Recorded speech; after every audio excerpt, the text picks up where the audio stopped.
My cousin posts bed photos on her social media every day, bragging about how much her husband adores her. On her wedding day, she wore a high-slit miniskirt to show off the love marks on her thigh. Then, her skirt suddenly split open. At the critical moment, I stepped in front of her, preventing a wardrobe malfunction. She was incredibly grateful to me. Later, when her husband cheated, she blamed me for it. "If you hadn't stood in front of me at the wedding and stolen my thunder, my husband would never have strayed," she drugged and tried to seduce my fiancé, wanting me to know the taste of betrayal. The seduction failed, and in her fury and humiliation, she caused a huge scene at my wedding. She drove my mother to a heart attack and then pushed me down the stairs. When I opened my eyes again, I had gone back to the day of her wedding. Jade, hurry up and like my WeChat Moments post. A familiar voice sounded in my ear, and I realized I had been reborn. I opened my phone and saw a post from my cousin on social media. "Getting married today. My husband insisted last night and left all these hickeys. So embarrassing." The accompanying picture showed my cousin's thigh covered in red marks and the broad, retreating back of her husband. My cousin loves posting after-sex bed photos with her husband on social media, and then she pesters us to like them. Just thinking about all the things her darling husband did in our past life makes me laugh. "Have you liked it yet? Come help me look at wedding dresses," my cousin urged excitedly. I looked up to see my cousin, as if in a past life, hesitating between two wedding gowns. With only an hour left before the ceremony, she still hadn't made her choice. One was a long, elegant gown with a design that looked exquisitely expensive. The other was a custom piece made for her by her maid of honor. Not only is the fabric cheap, but it's also cut so short it barely covers the thighs. With a slit running up the side, the bridesmaid beside her chimed in immediately. "It has to be this short skirt with a slit. It's the only way to really show off your figure, especially with all those marks on your legs. You absolutely have to show them off. Let everyone see just how much your husband adores you." Flattered by the praise, my cousin lifted her chin and nodded in agreement. "I think this is the only one that's worthy of me." With that, she threw another wedding dress at me, her face full of scorn. "Jade, what kind of cheap, lousy dress did you find for me? Are you trying to pull a fast one on me?" It was true. I was the one who helped her pick out this dress, calling in favors and spending a good chunk of money, and in the end, she tore it to shreds. I immediately put the dress away and held out my hand. "All right, let's have the money." My cousin's face darkened. "What money?" I raised my voice. "You said to help you pick a wedding dress, and that price was no object. I figured you couldn't afford to buy it, so I rented this one. You just need to cover the rental fee." "What's this?" Trying to weasel out of paying. Since our families were on good terms, and I hadn't seen my cousin in over a decade, I didn't really know her personality, so, in my past life, not only did I not ask for the money back, I was also running around helping her organize the wedding. At the critical moment when she was about to have a wardrobe malfunction, I even rushed over to cover for her. I never imagined my good intentions would end up like that. Now that I'm back, someone else can play the sucker. I'm done with it. I raised my voice. "If you don't pay up, I'll have to go talk to your husband." My cousin, trying to weasel out of the debt, quickly pulled out her phone. "Wait, I'll transfer the money." "How much?" She and her husband had a whirlwind marriage and didn't really know each other's personalities, of course.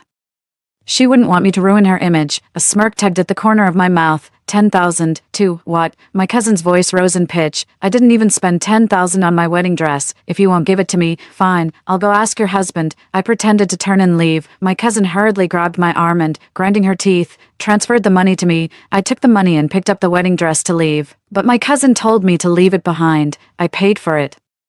"What gives you the right to take it back now?" I smacked my forehead. "I forgot to tell you. It's 10,000 an hour. If you want to wear it, you'll have to pay me another 10,000. My cousin's face was as dark as thunder, but she could only watch helplessly as I took the wedding dress away. After I packed and sent off the wedding dress, I heard strange noises coming from the fire escape on my way back. I crept over and, sure enough, saw the exact same scene as in my past life. The bridesmaid had her arms hooked around the groom's neck, and they were locked in a passionate, all-consuming kiss. 10 minutes later, the two of them emerged from the fire escape, one after the other. I hid to the side, pretending I hadn't seen a thing. In my past life, when I stumbled upon the scene, I secretly warned my cousin to be careful, but my cousin just responded with sarcasm, saying I was jealous of her perfect life. I'm not going to say a word this time. I wonder if she'll notice. Half an hour later, my cousin arrived at the entrance of the banquet hall, waiting for her cue to enter. The groom also came to her side. My cousin turned her head, and her face instantly froze. "Honey, why is there lipstick on your neck?" I looked over and saw a faint, smudged lipstick mark. The groom guiltily touched his neck. The makeup artist must have brushed against me. I thought a huge fight was about to break out, but surprisingly, my cousin actually accepted his explanation.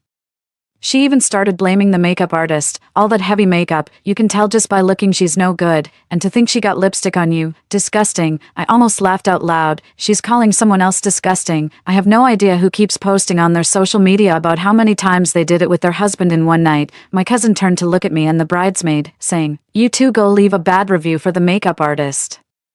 Let's see if she'll ever dare to flirt with someone else's husband again." I opened the app and, without a second thought, gave a full 5-star rating. 3. The wedding march began to play, and the doors swung open. My cousin, arm in arm with the groom, sashayed down the aisle. Seeing her outfit, the guests couldn't help but snicker behind their hands. My uncle and aunt looked absolutely disgusted. In my past life, my cousin blamed me for stealing her thunder and brought my uncle and aunt to cause a scene at my wedding. My mother was so enraged that she suffered a fatal heart attack, and my father died of a broken heart. Exhausted from arranging the funeral, I was pushed down the stairs by my cousin's family and died on the spot. If we had known what kind of people they were, we would never have had anything to do with them from the start. What on earth is she wearing? My uncle and aunt demanded an explanation from me. I found a good spot to watch the show and sat down, sighing helplessly. She insisted on wearing it. I couldn't stop her. She said this was the only wedding dress worthy of her. My uncle was furious. I think he did that on purpose. Book-smart people are always so crafty. You're jealous your sister's getting married, aren't you? And you call yourself a master's graduate. All that education was a complete waste. Shut your trap, old man. Seizing the moment my uncle opened his mouth, I quickly crumpled a napkin and tossed it right in. He was instantly furious. Before he could even spit it out, a sharp scream rang out from the stage. A wave of gasps erupted all around. Her uncle quickly looked toward the stage, only to see that the seam of his niece's dress had completely split open. Clutching at the crucial part of her dress, the bride desperately yanked a bridesmaid over to shield her from view. The bridesmaid stumbled from the sudden pull, grabbed the bride's arm for balance, and the two of them tumbled onto the stage floor. The scene descended into complete chaos. The groom, who was closest to his bride and should have protected her immediately, just stood there, frozen, seeing the onlookers' stares. He even abandoned his bride in embarrassment and ran off the stage alone, for the wedding ended in a complete farce. My cousin and the bridesmaid got into a fight backstage. She said it was all the bridesmaid's fault for giving her such a poor quality dress, which made her look terrible. Things escalated so much that the police were called before the two of them finally calmed down. After I got home, I told my parents about how my cousin's family had treated me. My parents were furious. My mother immediately called and gave my uncle an earful, then blocked all contact with his entire family. My grandfather favored sons over daughters, so my mother left home as soon as she came of age. Over the years, she's maintained a somewhat distant relationship with my uncle. When my uncle came to her for help, she agreed to let me assist him out of family loyalty, but then, he and his whole family ended up treating me so terribly. Jade, I'm so sorry they put you through that. You should leave that family group chat. From now on, we're cutting all ties with them. I shook my head. Mom, Dad, I still have a use for keeping this group chat. Looking at my healthy and happy parents before me, my resolve to make that crazy family get what they deserve only grew stronger. The next day, my cousin posted on her social media feed again. It was a photo of her hugging her pig of a husband, with the caption, "After an embarrassing moment." If there's still someone who sticks by your side, that's probably what true love is all about. Just as I finished scrolling through my social feed, my cousin sent me a private message. "Jade, did you see my post? My husband really loves me. I had a wardrobe malfunction yesterday, and he didn't make me feel bad about it at all. He said he'd never leave me, and he even wants me to have a whole litter of kids with him." I stared at the cringeworthy text on the screen, wishing I were illiterate. I closed the chat window, and a message from my boyfriend popped up. "Jade, let's go buy the 3 golds tomorrow." Seeing the message from my boyfriend, Lucas, my heart instantly settled into a calm. In my past life, after I died, my cousin and her family fled overnight, and Lucas's hair turned white in a single night. He spent a fortune and called in every favor to track them down, successfully putting them behind bars. Finally, Lucas came to my graveside and burned a copy of the court verdict for me. 5. If I hadn't run into my cousin and her family, I believe my life would have been a very happy one. The next day, Lucas and I met up to go to the mall and buy the 3 golds for our wedding. Lucas looked at me with a smile and said, "Why are you being so clingy today?" I held my long-lost love in my arms, nuzzling his arm affectionately. "I missed you." Lucas raised his hand to pat my head, but then noticed my expression suddenly turned strange. Before he could react, I pulled him aside to hide. "I think I just saw someone I know." Lucas sighed helplessly. "Why hide from people we know? Am I your dirty little secret?" I covered his mouth and squinted at the 2 men in the distance. I had just seen one of them a couple of days ago. Wasn't that my cousin's husband? I didn't know the other man, but he would secretly hold the other's hand when no one was looking. It was obvious to anyone with eyes that there was something more than ordinary between them, so my cousin's husband was playing for both teams. They walked to a nearby corner and began kissing passionately. A wave of disgust washed over me. That scumbag tricked my cousin into marriage and is cheating on her. He deserves to die 1,000 deaths. But I wasn't in any hurry to tell my cousin. This kind of earth-shattering good news is much more fun if she discovers it at a critical moment. Lucas and I had just finished buying the 3 golds when I saw the message from Grandpa in the family group chat. Mia's wedding the other day didn't go quite right. Let's all get together again in a couple of days. I'm treating, so everyone better be there. Perhaps because my cousin is my uncle's daughter. My grandfather harbored one less layer of gender bias against her. My cousin was spoiled and coddled her whole life. Which is why she's so selfish and arrogant now. But when I saw my grandfather as a child, all I ever got was a cold stare. There's no way I'd let an opportunity like this slip through my fingers. On the day of the family gathering, I arrived at the hotel early and found a quiet corner to sit in. Once my cousin and her husband arrived, I used a burner phone to send a text to all 3 of them at the same time. Honey, I'm waiting for you in room 503-6. That's right. Not only were they present, but the other man was there too. He would pass by these tables from time to time, exchanging flirtatious glances with his cousin's husband. After receiving the text message, he stuck his tongue out at his cousin's husband and sashayed his way upstairs. My cousin's husband glanced at his phone, made up a flimsy excuse, and headed upstairs. From the moment she walked in, my cousin couldn't stop bragging about her wonderful husband to everyone. The moment her husband left, she was left bored, idly scrolling through her phone. That's when she saw the text message. My cousin's face visibly darkened, and she immediately stood up and ran upstairs. Mia, slow down. Grandfather stood up worriedly and told my uncle and the other relatives to go after her. By the time our group reached the 5th floor, we only saw her husband blocking the bedroom door while my cousin sat on the floor, wailing loudly, "Get that homewrecker out here. You had the nerve to sleep with my husband, but you don't have the guts to face me. I gave you my whole heart. How could you betray me like this?" No sooner had the words been spoken than the door swung open. The other man stepped out in a bathrobe, rolled his eyes, and said in a mocking, high-pitched voice, "What's all the fuss about? It's just a little fling with your husband." My cousin was completely dumbstruck when she saw the other woman walk out. The relatives who witnessed the whole scene all wore strange expressions. We all thought my cousin was about to explode. To our surprise, she quickly scrambled to her feet and even managed to smile. It was all a misunderstanding. "Honey, is this your good buddy?" My brother-in-law was taken aback for a second, then nodded repeatedly. That's right. This is my brother. He's had a bit too much to drink. I'm just helping him upstairs." I fell silent. The other man was speechless too. He might as well have stood up and announced to everyone that he was the other man. He was being so obvious, even the bystanders could see it. How could she not? 7. I just knew my husband loves me the most. He would never cheat on me. My cousin leaned happily against her husband's shoulder. The relatives around them let out a couple of awkward chuckles and chimed in. "Yeah, you two are so lucky." My grandfather, utterly mortified, made up an excuse and hurried away. I didn't get to see the scene I was hoping for, so I couldn't help feeling a bit disappointed. But then again, who can say for sure if my cousin genuinely didn't understand or was just playing dumb? In the days that followed, my cousin kept posting her bed selfies on social media every single day. At least she had some sense of shame. She blocked the older relatives from seeing them. The only ones subjected to this torment were us, her peers, at first.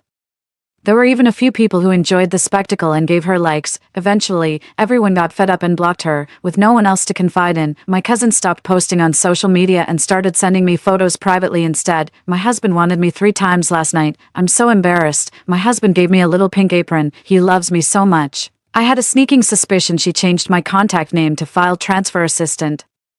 The price of enduring humiliation for the sake of revenge is simply too high. It finally clicked for me when she sent over a dozen bed photos in a row. This person truly has no shame. So I'd had enough. I immediately forwarded all her photos and messages from the past few days to the family group chat. "Cousin, please stop sending these to me. I really don't want to know how many times you did it last night." These photos caused an uproar in the family group chat. My uncle and aunt each sent 60-second voice messages, demanding I delete them. "No, I won't." My cousin flew into a rage and sent a voice message in the group chat, berating me. "Jade, you're just jealous. I sent you the photo so you could bask in some of my good fortune. Who knows, maybe you'll even find a man. I can't believe you're so ungrateful. No wonder no man will ever love you." Without another word, I blocked her and immediately told my parents we had to move. I was worried that lunatic family would show up at our door again. Just like last time, my parents didn't object and started looking for a new place right away. My parents didn't forget to remind me, "Jade, you're getting married soon. Don't waste your energy on them." According to the plan Lucas and I made, the wedding is next month, but if I don't sort things out with my cousin and her family, I just can't feel at ease. Sure enough, my ominous feeling came true just a few days later. After work that day, Lucas took me to have dinner at his parents' place. To my surprise, the moment I stepped inside, my cousin was sitting right there on the sofa. His parents sat across from her, handing tissues to my weeping cousin. My cousin was so lost in her sorrow that she didn't hear the door open behind her. Auntie, uncle, you have no idea how miserable my life has been. I wait on my husband hand and foot every day, and yet he's out there having an affair.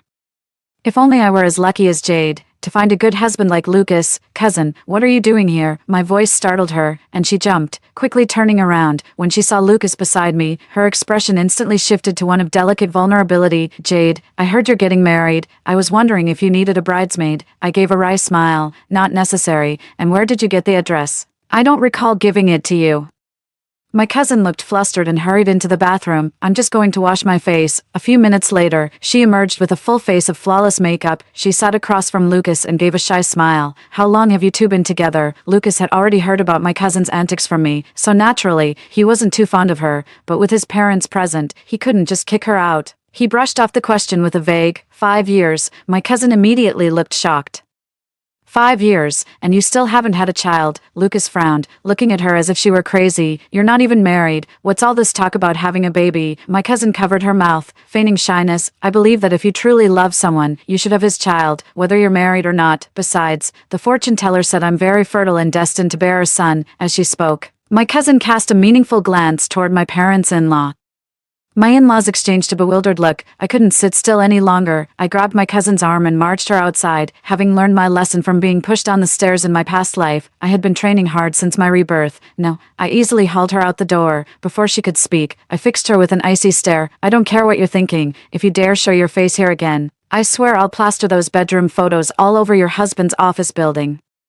My cousin, who was just about to start a fight, suddenly fell silent. After all, her husband is the sole breadwinner in the family now. If those photos really did damage his career, there'd be no one left to bring home a paycheck. She pouted. Fine, don't come then. I was just trying to be nice and be your bridesmaid, and you snap at me. You really don't know a good thing when you see it. 9. Back inside. Lucas had already explained everything to my in-laws. My in-laws were very understanding.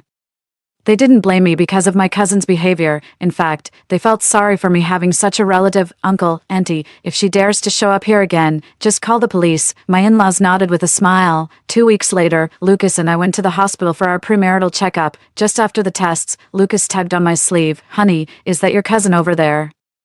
Following his gesture, I looked over and sure enough, I saw my cousin emerging from the infectious diseases department, her face etched with panic. She had spotted us, too. Her first instinct was to flee, but after a moment's hesitation, she started walking toward us instead. What are you doing at the hospital? I looked her over. My cousin crumpled the test results and stuffed them into her pocket, deftly changing the subject. Are you guys heading home? Could you give me a lift? Lucas didn't mince words. Sorry, we didn't drive today. My cousin couldn't hide her disappointment, but she quickly perked up. Right there in front of me, she insisted on getting Lucas's contact information. With our inspection coming up any minute, Lucas gave her his long-unused backup number. She only let us leave after confirming the number was active. I, in turn, took Lucas's backup SIM card. I'm curious to see what other tricks she has up her sleeve. The next day, Lucas told me his cousin had shown up at his office with a bunch of stuff. She claimed it was a wedding gift for me. I knew right away something was off, so I told Lucas not to open anything and just bring it all home. Once we got home, I remembered seeing his cousin coming out of the infectious diseases department that day, so I put on 5 layers of gloves before I dared to open her gift. Inside was a teddy bear, a silk duvet, and a set of bed linens. My first thought was that the teddy bear might have a hidden camera, but a check revealed nothing. The bed linens were brand new as well. As I looked at the brand new silk quilt, a thought suddenly struck me. I held the quilt up to the light and examined it inch by inch, eventually finding a slender needle tucked away in one corner. After pulling the needle out, I noticed it was stained with a reddish substance. Could it be blood? Lucas and I exchanged a look, his face grim. You think her last hospital visit was to get tested for HIV? 10. Now it was clear what my cousin was planning. She used a needle tainted with blood, thinking she could infect us with the virus, but she didn't realize that once the blood dries, the virus within it becomes inactive. What a malicious, foolish, and ignorant thing to do. Lucas and I decided to report it to the police. However, before filing the report, we consulted a lawyer friend and learned that this kind of behavior is difficult to classify as intentional harm. Even if she's charged, it would only be for attempted assault. It's easy to get off or receive a very light sentence. It would be letting her off far too easily if she just gets away with it like that. Lucas and I discussed it and decided to wait and see what she does next. If this move fails, she's bound to try something else. Sure enough, 3 days later. My cousin sent a message to Lucas's backup number. She subtly probed, asking Lucas if he was feeling unwell, symptoms like a fever or a rash, for instance. It was clear she wanted to know if we had been successfully infected. My cousin was quite disappointed after receiving a negative answer, but she quickly pulled herself together and started sending Lucas some photos and suggestive messages. My husband is always on business trips lately. It's so annoying. I wish you were as family-oriented as you are. Still no baby bump for Jade. It must be her problem. Maybe you should try with someone else. I ignored her, but she only got more aggressive, even starting to slander me. Lucas, you're a good guy, so I can't bear to keep this from you. Did you know Jade had an abortion back in high school? I stared at the message, completely bewildered. I had an abortion. Since when? She has no shame. Always parading around in those short skirts trying to pick up men. To be honest, Lucas, I don't think Jade is good enough for you. In the end, my cousin just sent over a hotel room number. You deserve someone better. Don't worry, I don't need you to take responsibility. No one else will ever know about this. It's just that my husband cheated on me. I just want him to know how betrayal feels. In my past life, she said the exact same thing, but it was directed at me. She blames me for stealing her spotlight by standing in front of her at her wedding, which she claims led to her husband's infidelity. So, she seduced Lucas, trying to make me experience betrayal. Too bad it didn't work in her past life, and it won't work in this one either. I sent the hotel room number to the relatives who are in frequent contact with my uncle's family. It also came with a message. This is Mia. My husband is cheating, and I've got him cornered in this room. Come help me catch them in the act. 11. This message was also sent to my cousin-in-law's phone. I arrived at the hotel early and saw a crowd gathered at the entrance before they all rushed upstairs together. Upon reaching the designated room, the group knew they couldn't risk tipping anyone off, so my grandfather took the lead, stepped forward, and knocked on the door. What took you so long? I've been waiting forever. My cousin's coquettish voice came from inside. The door swung open immediately after. My cousin, clad in seductive lingerie, struck a sultry pose and glanced toward the doorway. The moment her eyes met our grandfather's, she was utterly stunned. The relatives were utterly dumbfounded. In a matter of seconds, my cousin's face turned from ashen to pale, then to a sickly green. The surrounding relatives who witnessed the scene wished they could gouge their own eyes out. What are you doing here? My cousin's wife frantically pulled the sheet up to cover herself. Just then, her husband burst from the crowd and furiously grabbed her by the throat. Who are you waiting for here? Who are you meeting in secret? I'm gone for one day on a business trip, and you can't live without a man. Is that it? She screamed, wrestling with him. How dare you accuse me? You're the one who can't live without a man more than I am. Don't think I don't know you're out there selling your ass. One man isn't enough for you. You need a whole gang to take you on. You should be thanking your lucky stars I haven't told everyone about your HIV. The moment the words were spoken, the relatives gasped in shock. Now everyone knew the couple was sick. The onlookers, who had been watching the commotion, quickly backed away, terrified of catching the illness. Their grandfather, who was standing closest to them, went pale, saw stars, and collapsed with a choked gasp. In a frantic panic, the crowd carried him downstairs and rushed him to the hospital. That evening, we received the news that my grandfather had suffered a heart attack and passed away. Meanwhile, my cousin and her husband got into such a violent fight that the hotel had to call the police to resolve the situation. The two of them were taken to the police station for a talking to. The very next day, the husband demanded a divorce. He was even ranting about his cousin in the family group chat, trying to force her to get a divorce. Everyone thought this time the divorce was inevitable. But to our surprise, my cousin refused. She absolutely refused to divorce him, even going so far as to send a video threatening to jump off a building to intimidate her husband. Her parents were busy arranging their grandfather's funeral and had no time to deal with her. To my surprise, she actually jumped from the 3rd floor and broke her leg amidst the chaos at my cousin's house. Lucas and I got married and held our wedding banquet at the end of the month. We deliberately didn't inform the relatives on my uncle's side. Unexpectedly, on the day of the banquet, she showed up anyway, hobbling in on crutches. It's a shame, but she's going to be disappointed. 12. This dinner isn't a wedding reception. It's just a thank you party for Lucas and me. Lucas and I are away on our honeymoon right now. Only the dinner guests were present. Neither Lucas nor I were there. I had a feeling my cousin would come and make a scene, so to avoid a repeat of the disaster from my past life, I booked my mom on a tour to get her out of town. The only people at the reception were my dad, Lucas's parents, and Lucas's uncle, who is a police officer. My dad called me, unable to hold back his laughter. She came to cause trouble, but the moment she stepped inside, she saw Lucas's uncle in his police uniform. She was so scared she turned and ran. She even dropped her cane in her hurry, as he was telling me this.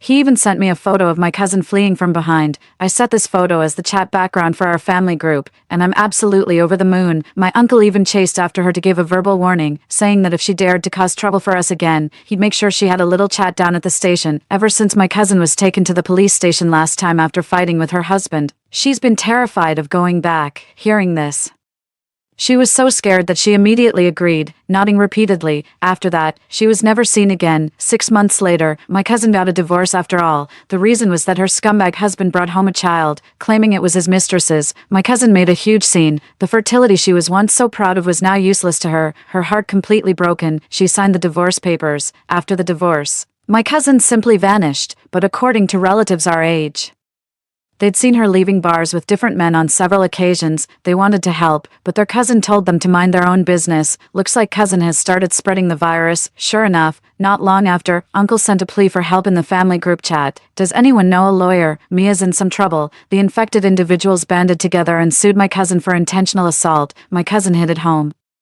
so they tracked her down to my uncle's house and demanded compensation. My uncle, of course, refused and even had the gall to say, "It's your own fault for being irresponsible. If you hadn't been fooling around, how could my daughter have infected you?" This infuriated them, and they vowed to get to the bottom of it no matter the cost. In a panic, my uncle got into a scuffle with the other party. During the struggle, blood from the infected person splashed into my uncle's eye. 13.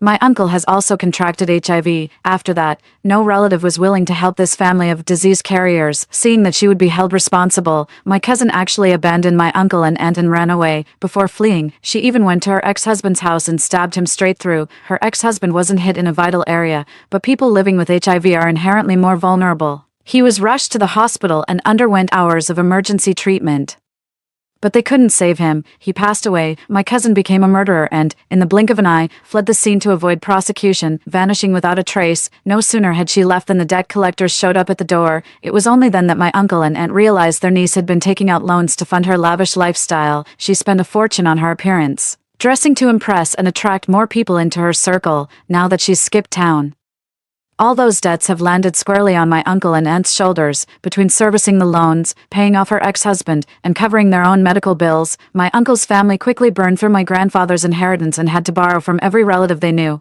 All our relatives kept their distance from my uncle's family. My uncle even went looking for my parents, but they had long since sold their house and moved far away. A few years later, my uncle passed away from his worsening illness, and my aunt remarried. We never heard from my cousin again. Lucas and I got married without a hitch, and 2 years later, we were blessed with a lovely daughter. From our wedding day to the birth of our child, Lucas and I never had a single argument. One evening, I finally mustered the courage to tell Lucas about my rebirth. He didn't believe me at first. His expression only turned grave after I told him how, after my death, he had pulled a lot of strings to seek justice for me, because the people I mentioned truly existed, and to this day, I still haven't had any contact with them. We talked for a long time. Early the next morning, Lucas asked me to send him a copy of that photo of my cousin fleeing. He said he was worried his cousin would come looking for him. I figured he was scared, so I tried to calm him down gently. She's been on the run for years, and she's sick. She might even be gone by now. Lucas shook his head uneasily. Better safe than sorry. Little did we know, when our daughter turned 5, something almost did happen. 14. I was working late that day, so Lucas was in charge of picking up our daughter from kindergarten, but the teacher said she had already been picked up. Lucas immediately panicked. He called the police and then pulled up the security footage. He recognized her from the back in the surveillance footage. It was his cousin who had been on the run for years. Upon hearing the news, I rushed over like a madman and began searching the area for the child. Thankfully, I found my daughter under a bridge. She was huddled in a corner and only came running out after she confirmed it was me. I held my daughter tightly, tears streaming down my face. My daughter wiped the tears from my face and said, "Mom, please don't cry. Dad taught me that if I ever encounter a kidnapper, I must find a way to escape." So I pretended to have a stomachache, ducked into the bushes, and ran away. Suddenly, footsteps echoed from behind me. Lucas shouted from a distance, "Watch your back." I whipped my head around to see my cousin, her eyes wild, charging at me with a syringe. Without a second thought, I turned and ran. All these years, I've kept up with my exercise. My cousin, who's been sick for a long time, couldn't catch up to me no matter how hard she tried.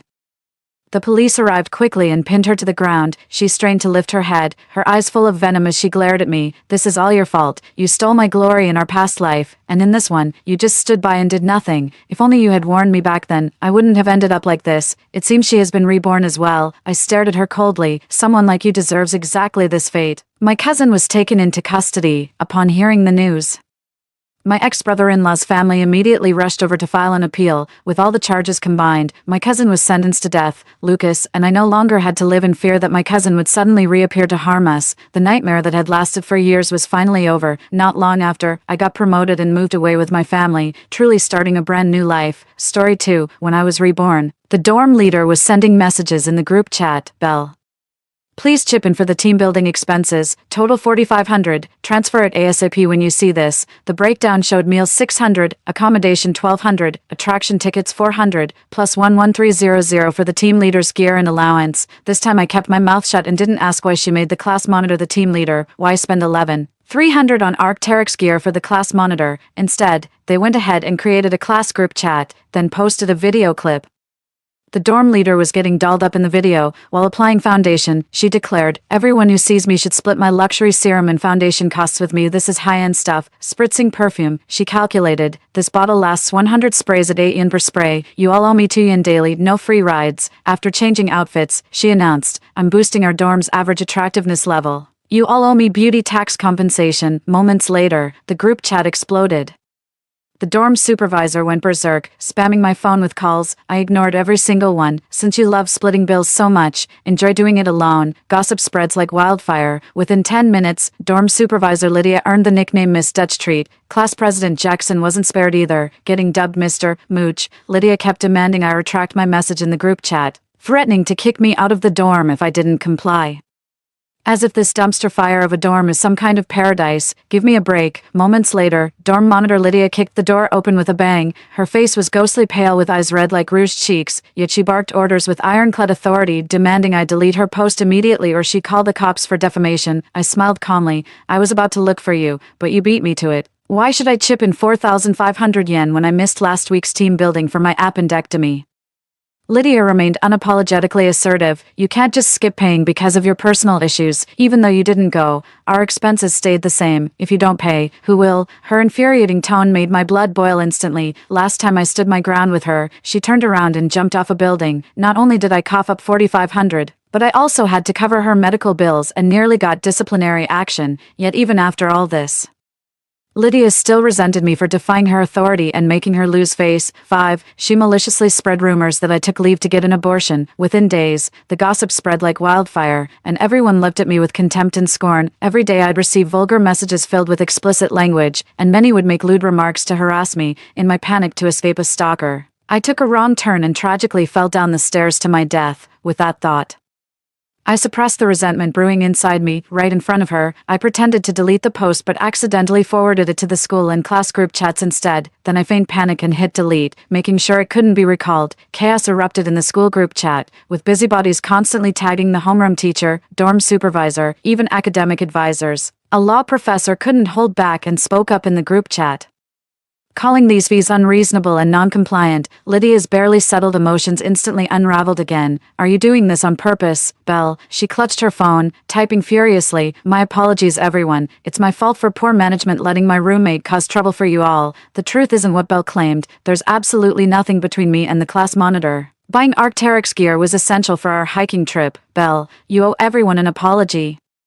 Report back for a 1,000 yuan fine and copy the dorm rules 100 times. The class group chat exploded again, even more intensely than before. In mere seconds, Lydia earned herself 2 new nicknames. The first was Money Grubber, mocking her for still thinking about fines at a time like this. The second was Her Highness, ridiculing how she wielded trivial authority like royal decrees. Lydia's phone rang, revealing class monitor Jackson's icy, arrogant voice on the other end.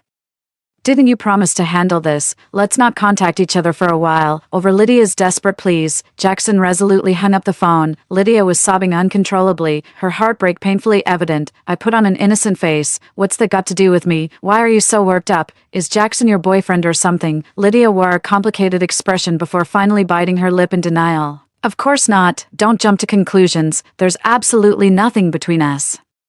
The way her face turned deathly pale told me her heart was probably bleeding inside. Rumor has it Lydia worships the ground Jackson walks on, but anyone with eyes can see he's just using her as an ATM. Just then, her roommates Celine and Mona returned with boba tea to comfort Lydia. Seeing this, they all urged me to apologize. With backup arriving, Lydia seemed to regain her composure. She marched decisively to the windowsill, gripping it tightly with tearful eyes.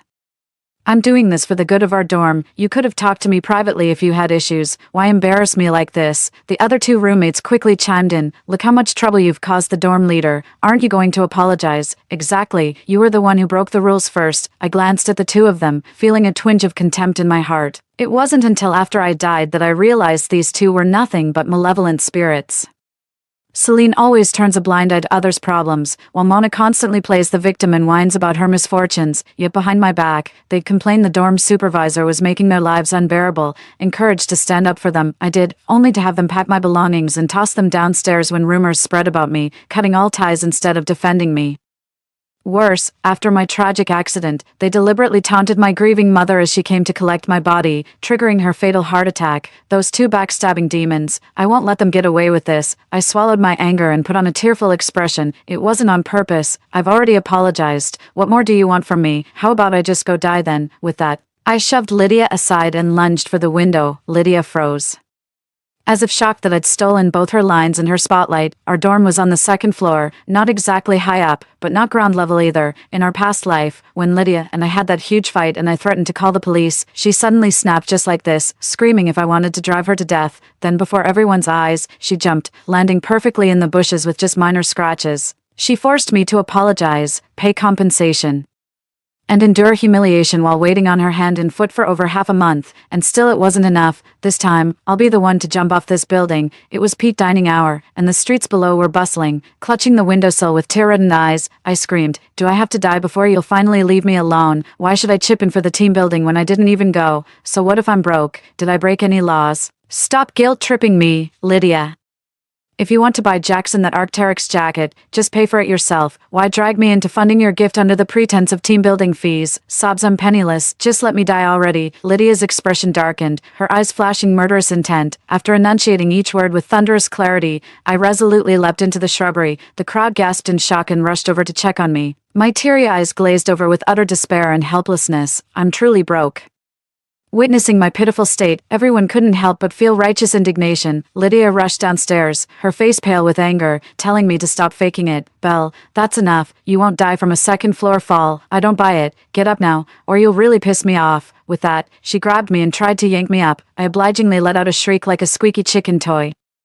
The crowd couldn't take it anymore. They immediately formed a protective circle around me while berating Lydia. "Enough already. Someone just jumped off a building. What more do you want? Not only are you profiting illegally, but you drove someone to suicide. Who do you think you are? The CEO of Foxconn? That's downright evil. Let's call the police. Call an ambulance first. Belle's fading fast. A head injury could be fatal." I almost burst out laughing when I heard that.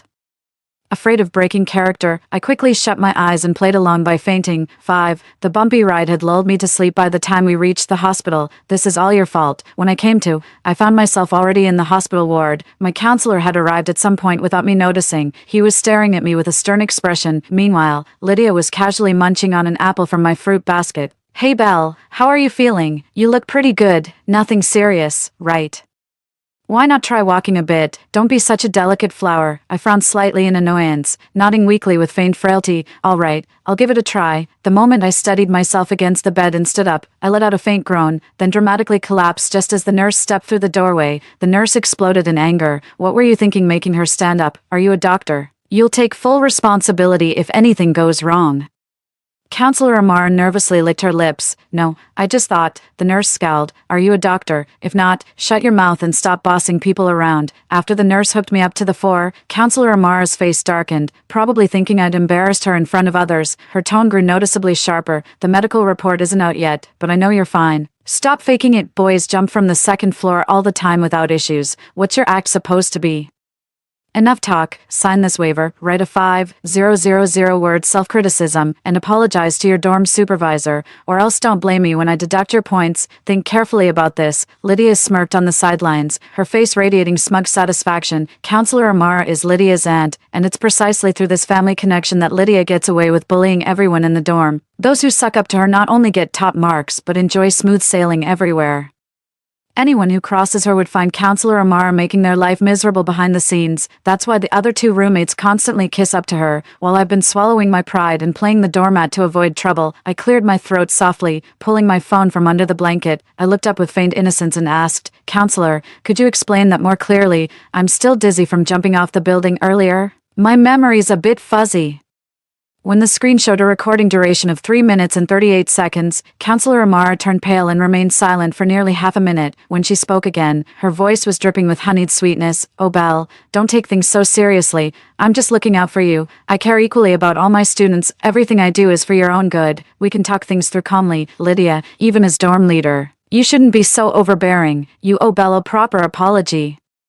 Lydia nearly choked on her apple mid-bite, with utter disbelief. "Auntie, you're actually telling me to apologize to her?" Counselor Amara snapped. "I told you not to call me auntie in front of others. Just apologize already." Under the coercion of Counselor Amara, not only did Lydia apologize to me, but she also stayed to wait on me personally. She was obviously reluctant. When I said I wanted some water, she deliberately brought me steaming hot water, then smirked while telling me she'd specially bought ice from Mishua ice cream to make it refreshingly cold, insisting I take a big gulp. Overcome with emotion, I grabbed the cup and accidentally spilled it on her arm in my excitement. She immediately screamed in pain as her arm turned red and swollen. She publicly accused me of trying to murder her. With an innocent look, I protested, "You told me it was cold water. How was I supposed to know? Were you lying to get me scalded?" Lydia looked utterly aggrieved yet couldn't argue back. Seeing her like this gave me immense secret satisfaction. Serves her right, and this is just the beginning. I spiced up the story and posted it on my social media. Many law and media studies friends commented, advising me how to demand compensation and an apology. Then I shared these kind classmates' suggestions on my feed again. Seeing these comments, Lydia panicked and quickly flashed me an ingratiating smile. "Oh, come on, why so serious? We're way past formalities. Let's not ruin such a long friendship over this." She didn't dare slack off anymore, swallowing her pride to keep nursing me at the hospital. After mediation, Lydia voluntarily compensated me 20 grand. I bought my mom a gold bracelet with the money, and treated my classmates to bubble tea with what was left. On my discharge day, everyone came to visit me, Jackson included. He brought me flowers and publicly cleared up the rumors about him and Lydia. Lydia's gaze at me grew increasingly venomous. The way Jackson looked at me was far more complicated, a mix of theatrical affection and peacock-like preening. Only after death did I learn Jackson had written me a love letter freshman year, which Lydia intercepted. That's why she deliberately switched dorms to keep me under her thumb. No wonder I always felt she had it out for me. After returning to the dorm, Lydia became increasingly eccentric, constantly wearing a sullen expression. She'd often hunch over typing, her phone screen perpetually glowing with that eerie green light. A few days later, her lengthy messages must have finally had some effect. The person on the other end began responding sporadically. That evening, just as I was about to take a shower and had already started undressing, Lydia suddenly initiated a video call. To my shock, Jackson's face appeared on screen. I instantly snapped, "Lydia, what the hell are you doing?" Panicked, Lydia did something unexpected. Instead of covering the camera, she tried blocking Jackson's face, as if I'd show you his muscles. Who even wants to see that? Seriously, who'd want to look? I was fuming, ready to tear her apart, while Jackson kept waving at me obliviously. That voice gave me goosebumps at first, but seeing how possessive Lydia was acting, I decided to play coy instead. "Oh my, why'd you have to video call right when I'm taking a shower?" Jackson immediately apologized in that velvety voice of his. "So sorry, you look like you've lost weight. Have you been skipping meals? By the way, are you free later for a voice chat?" Lydia flushed crimson, shot me a furious glare, then bolted out clutching her phone. After that day, Lydia never dared to video call, or even text, in front of me again. She stopped openly targeting me too, though she anonymously posted on the campus confession wall, claiming someone in our dorm deliberately flirted during video calls to seduce others' boyfriends. Reading this message actually made me laugh. Could you be any more obvious? I confronted Lydia with this anonymous message, demanding an explanation. She looked embarrassed but still defended herself. Who knows, maybe some friend couldn't stand seeing me treated unfairly. Can't you tone it down a little, Belle? Even bystanders are cringing.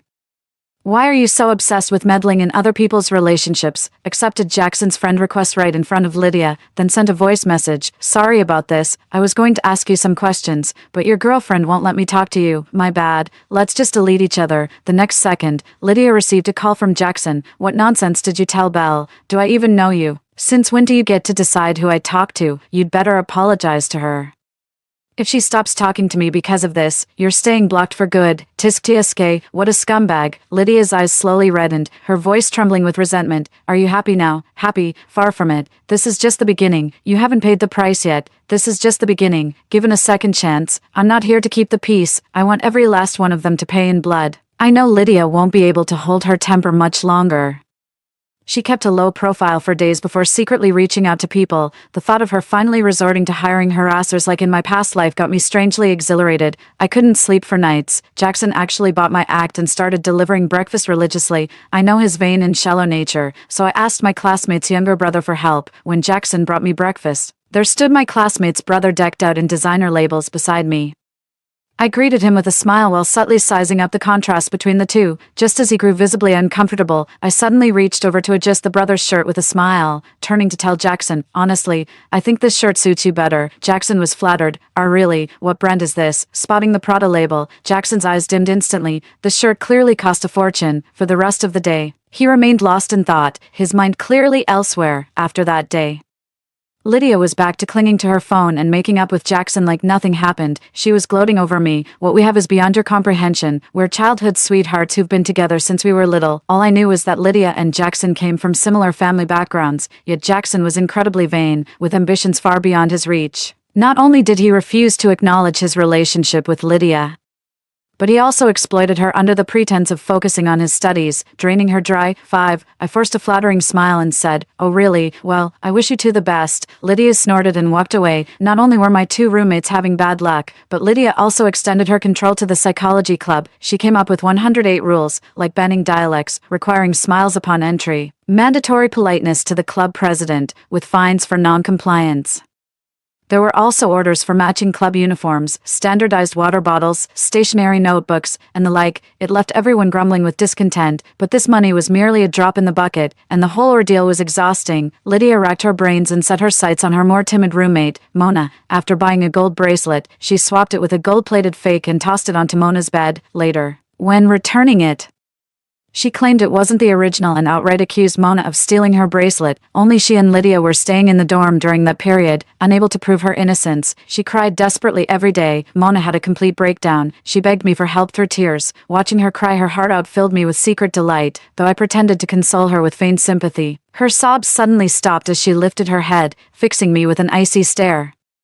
I never stole her gold bracelet, you believe me, don't you, Belle? How dare she treat us like this, just because the counselor's her aunt? Help me expose her, please. In my past life, she begged me through tears to lead the rebellion just like this. When I actually rebelled and faced retaliation, she turned out worse than Celine, that roommate who wouldn't lift a finger to help. Not only did she refuse to help, she even spread malicious rumors about me to suck up to Lydia. That was the first time I truly felt the sting of betrayal. After a brief pause, I said, you could always call the police. If you're truly innocent, they'll clear your name. Mona immediately objected. Seeing my puzzled expression, she flushed crimson and spoke haltingly. She knows my secret. That matter must never come to light, or else I hadn't intended to press further.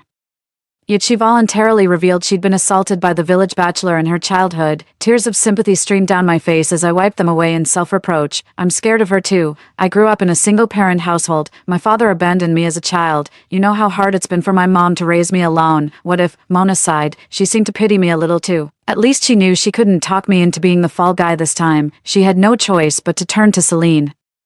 Unfortunately, Celine immediately sold her out to Lydia. Lydia threatened her with a chilling tone. I don't care how you get the money, sell your body or your kidneys, or the whole school will see what kind of trash you really are beneath that good girl facade. Lydia didn't understand even a cornered rabbit will bite, let alone a human. Mona secretly cried for days, then used her meal card to buy a utility knife, waiting until both Lydia and Celine were present.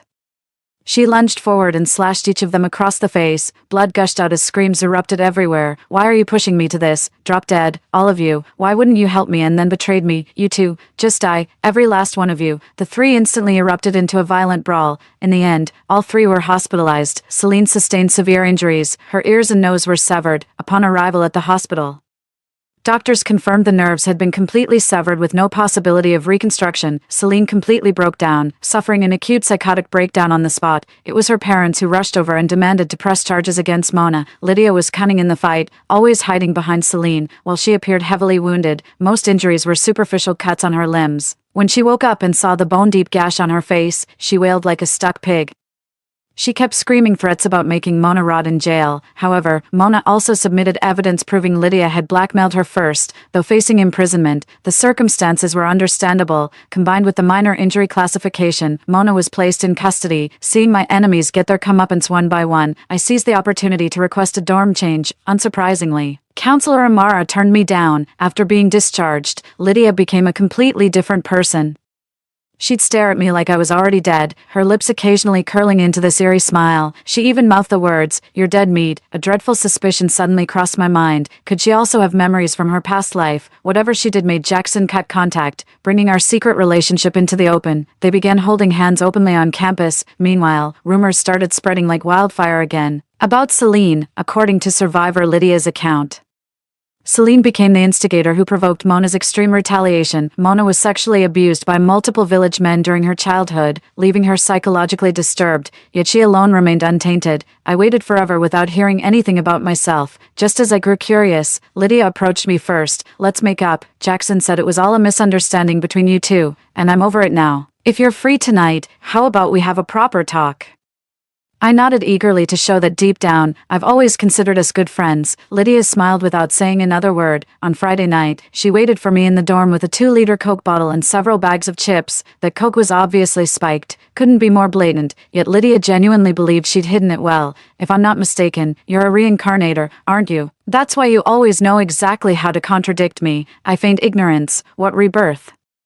What are you talking about, dorm leader? Maybe you should uninstall that novel app." Lydia scoffed and suddenly lunged forward, pinching my mouth open as she tried to pour cola down my throat. "Don't think I don't know. Your pathetic look makes my blood boil. I could end you in our past life, and I'll do it again now." As the words faded, several burly men appeared on the windowsill, the same thugs who'd stalked me in our previous life. Jackson was among them, glaring at me with pure disgust.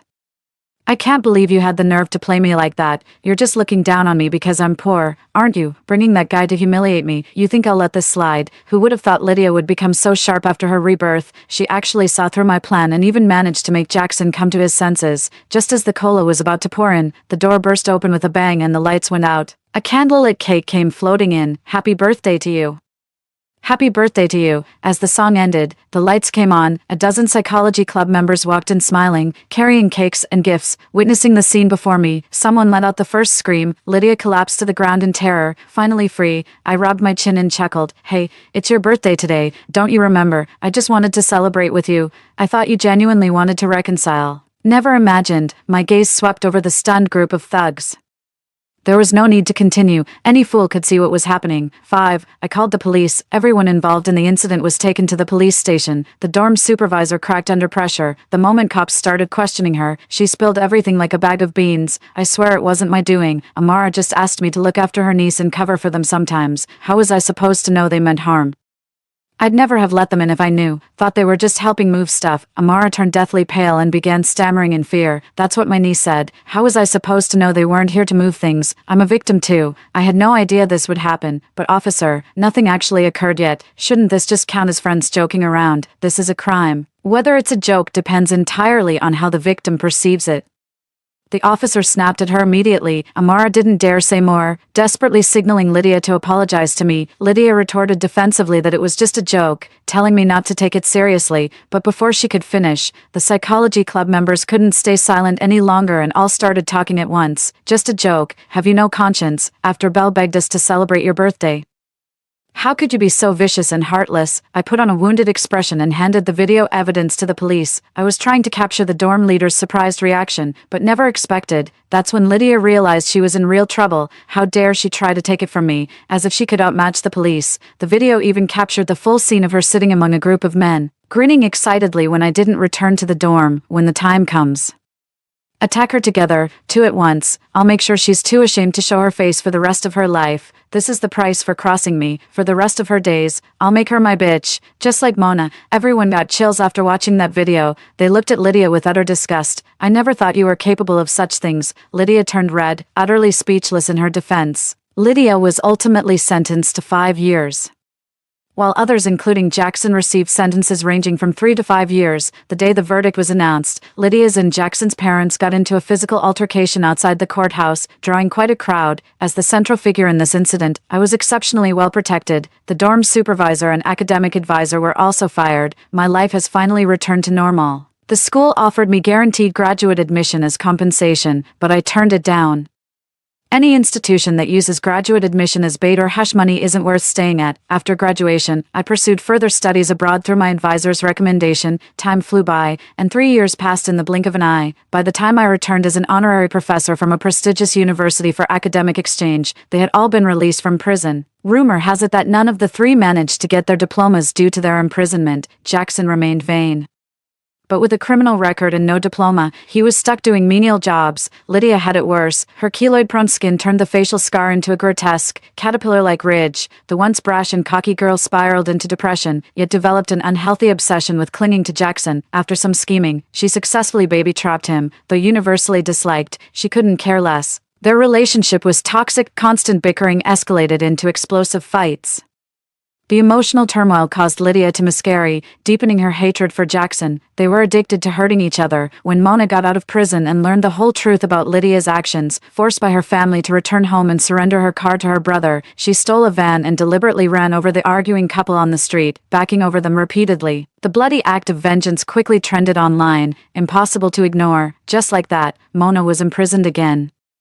Yet this time, she requested to see me one last time. Before leaving the country, I gazed through the window at Mona's haggard face. Her eyes were bloodshot as she apologized to me. "Belle, I've avenged you. I killed everyone who wronged you in our past life. Please forgive me." I couldn't help but frown. Seeing my puzzled expression, Mona gave a self-deprecating smile. "You might not believe this, but I feel like I just woke from a long dream where I did terrible things to you. I owe you an apology. Truth is, you're the only person in this world who's ever been kind to me. I used to envy you, even though you came from a single-parent home. You had a mother who loved you unconditionally, who'd give everything for you. But my mother, she only saw me as a worthless girl, a financial burden. I was so consumed by jealousy that I said those awful things to provoke your mom. I never imagined she'd actually..." My expression darkened gradually. "That's enough. Stop talking." But Mona kept going. "You were always so kind, bringing me soy milk and steamed buns every morning, buying me drinks. I regret everything." I cut her off. "Honestly, you don't need to regret anything." Mona looked up in confusion. "You've always been cowardly since childhood, never daring to confront anyone directly, yet suddenly you keep losing control of your emotions. Don't you find that strange? I bring you water. Soy milk, never ask for money. Why do you think that is?" Mona's vision gradually focused, her face instantly contorted with terror. You, that's right. My best friend happens to be a chemistry major. I've been slipping you mood-altering drugs, persistently. Liar. Is there no police? Help. She's framing me. Arrest her. She's the one setting me up. I watched her hysterical breakdown with cold detachment as the police dragged her away, her desperate wails still echoing. I did dose her initially, but after all these years, the drugs would have metabolized completely. I chuckled. There's no trace left to detect now. Never expected the compound to work this effectively. Or perhaps I simply unleashed the demons lurking deep within her. Mona kept insisting on seeing me afterward. I ignored every request, boarded the next flight out, and by morning, I was touching down in paradise. 3 days later, Mom showed up at my doorstep with all the paperwork signed. Seeing the gentle smile on her face filled me with profound reassurance. All those past troubles no longer concern me. From now on, my future holds nothing but freedom and joy. Story 2. I proposed to my girlfriend on my newly purchased fishing boat, only to be publicly slapped in the face. What I want is a luxury yacht, and you try to fob me off with this old fishing boat. As I watched my girlfriend walk away, I fell silent. She didn't know that the world was about to face a never-ending torrential downpour. The entire world would be submerged. As for my seemingly decrepit fishing boat, it actually cost me $8 million. It was a specially customized top-grade yacht. On the day of the proposal, the sky was clear, the transparent sunlight reflected on the azure sea, shimmering with the sea breeze. At that moment, at the quiet dock, there sat a somewhat shabby-looking fishing boat, compared to the surrounding luxury yachts. It seemed quite out of place. I peered out from the cabin and saw a few young people guiding my girlfriend step by step towards the boat. I looked around, making a final check of the setting. Roses, candles, balloons, cake, wine. Nothing was missing. I had set everything up early in the morning to buy my girlfriend's favorite cake. I even cycled 5 kilometers after adjusting a candle to cover a scratch made during the decoration. I turned to look at my girlfriend Evelyn outside the cabin. Seeing her familiar face, I momentarily felt dazed. It had been 10 years. I never thought I would see her again. Yes, I had been reborn. In my previous life, I didn't even get the chance to propose to her before we were separated by a massive storm. At first, it was just widespread rainfall brought by a typhoon, which no one took seriously, but soon, the rain clouds in the sky began to expand, until the satellite images showed, not a speck of blue remained, and once the rain started, it never stopped. As the seawater rose rapidly, flooding the land, all terrestrial houses were instantly swallowed. At that time, I was helping my uncle catch fish and was lucky enough to survive on the fishing boat, but Evelyn, who worked in the city, was not so lucky. During the 10 years without Evelyn, I missed her every moment, until supplies gradually ran out, and fish could no longer be caught. Eventually, my uncle's fishing boat was overtaken by others, and I was thrown into the sea, ending a life of melancholy. Fortunately, now I am back to a time when things can still be salvaged. The first thing I did after being reborn was to check my assets. I found that my house and the inheritance left by my parents totaled $30 million. Then I made inquiries in various ways, treating people from the Meteorological Bureau to meals and gifts to establish connections. Eventually, I confirmed that this life's satellite cloud images were indeed showing the same ominous signs as in my past life. I no longer hesitated and immediately liquidated the $30 million. Though this fishing boat might look ordinary, even shabby, in reality, it was a top-grade yacht that I had spent $8 million to have customized. Over 10 years, many details are not very clear to me, but I remember that at the beginning of the apocalypse, all the flashy yachts became targets for robbery. And this kind of old fishing boat, lacking power and often stagnant on the sea surface, was battered by the wind and waves, unnoticed by anyone. My uncle and I survived 10 years because of it, and now, my boat appears just like those old fishing vessels. Unless one looked closely, no one would realize how deep it sits in the water. After all, its interior space is very large, almost able to accommodate all essential living supplies I have already planned before the torrential rains arrive. As long as I take Evelyn and sail away on this boat, the two of us could live out the rest of our days in peace and stability. This proposal has also been in the works for a long time. I wanted to organize a grand wedding for Evelyn before the apocalypse arrives. After all, it's uncertain whether her friends will still be around post-apocalypse. As for why I chose to propose on a boat, it's because I vividly remember when I first met Evelyn. She told me how envious she was of her best friend's boyfriend's yacht. She even often lamented how great it would be if she had a boat to sail out to sea. Now that I've bought a boat and am proposing to her on it, she must be overjoyed. Not just that, if Evelyn sees the luxurious amenities below deck, she'll probably be even more astonished. Pulling my thoughts back, Evelyn was already being led into the center of a heart-shaped formation of rose petals. Where are you guys taking me? Are we on a yacht? I can even hear the seagulls. I straighten my suit and walk towards her. Evelyn, you can take off the blindfold now. Watching her eagerly remove the blindfold, I tightened my grip on the bouquet, slowly knelt on one knee, and lifted a ring. In these 3 years together, I've thought about this day every moment. Do you remember initially, you said you wanted a yacht? Today, I've spent nearly all I have to buy this boat. I promise, from now on, I will take you to all the places you wish to visit. Evelyn, will you marry me? Evelyn looked at me, her eyes filled with surprise. Then, as if something dawned on her, she looked around. I intently watched her, not wanting to miss any slight change in her emotions. However, in my anticipation, the initial excitement and surprise in Evelyn's eyes turned to disappointment and disbelief the moment she saw the cabin. Finn, are you joking? I was momentarily stunned. No, I'm not joking. I'm serious. Seeing my earnest expression, Evelyn's face gradually cooled down as she incredulously pointed around. You call this a yacht? I glanced around, smiling in affirmation. It really is a yacht. Don't just look at it now. As I spoke, Evelyn's friend came in, covering her nose and disdainfully looking around. Evelyn, your boyfriend really loves you. Ha, this boat might be beat up, but it's much better than those fishing boats at the North Harbor. You always brag about your boyfriend having millions in inheritance, so why is it hard to buy a yacht? Why settle for this old fishing boat? Evelyn's expression turned sour instantly. Finn, I like the idea of a yacht, not this rusty old fishing boat. Facing the change in Evelyn's demeanor, I hurriedly explained, Evelyn, it's not what you think. Listen to me explain. This boat actually cost me 8 million. I can show you. Before I could finish, a man who had been watching from the doorway walked in. His eyes kept lingering on Evelyn. Then, looking around the cabin full of roses and candles, he sneered. Oh, proposing, are we? I knew this man. His name was George, a wealthy second generation who owns the largest yacht at the dock. We had a dispute once because my uncle's fishing boat was parked next to his, and to avoid affecting my uncle's business, I chose to keep the peace and moved our boat. Since then, we hadn't interacted. Unexpectedly, this brought him here again. 8 million. I did hear someone had booked a yacht worth 8 million, but from what people describe, that yacht is very spacious. Seems like nothing like this broken fishing boat. He casually touched the inner wall of the cabin. The paint was still wet when it smeared all over his hands. Nice going, Finn. The paint's still wet, he said, laughing as he pulled a handkerchief from his pocket to wipe his hands, then tossed it on the ground. Turning to Evelyn, look here, beauty, you've got to be sharp when picking men. It's all right to be poor, but pretending not to be while you are, that's worse. And this boat with its fresh paint, taking it out to sea, aren't you worried about formaldehyde poisoning? The group of girls behind him couldn't hold back their laughter any longer. They burst into uncontrollable giggles. An $8 million wreck of a fishing boat. That's just hilarious, Evelyn.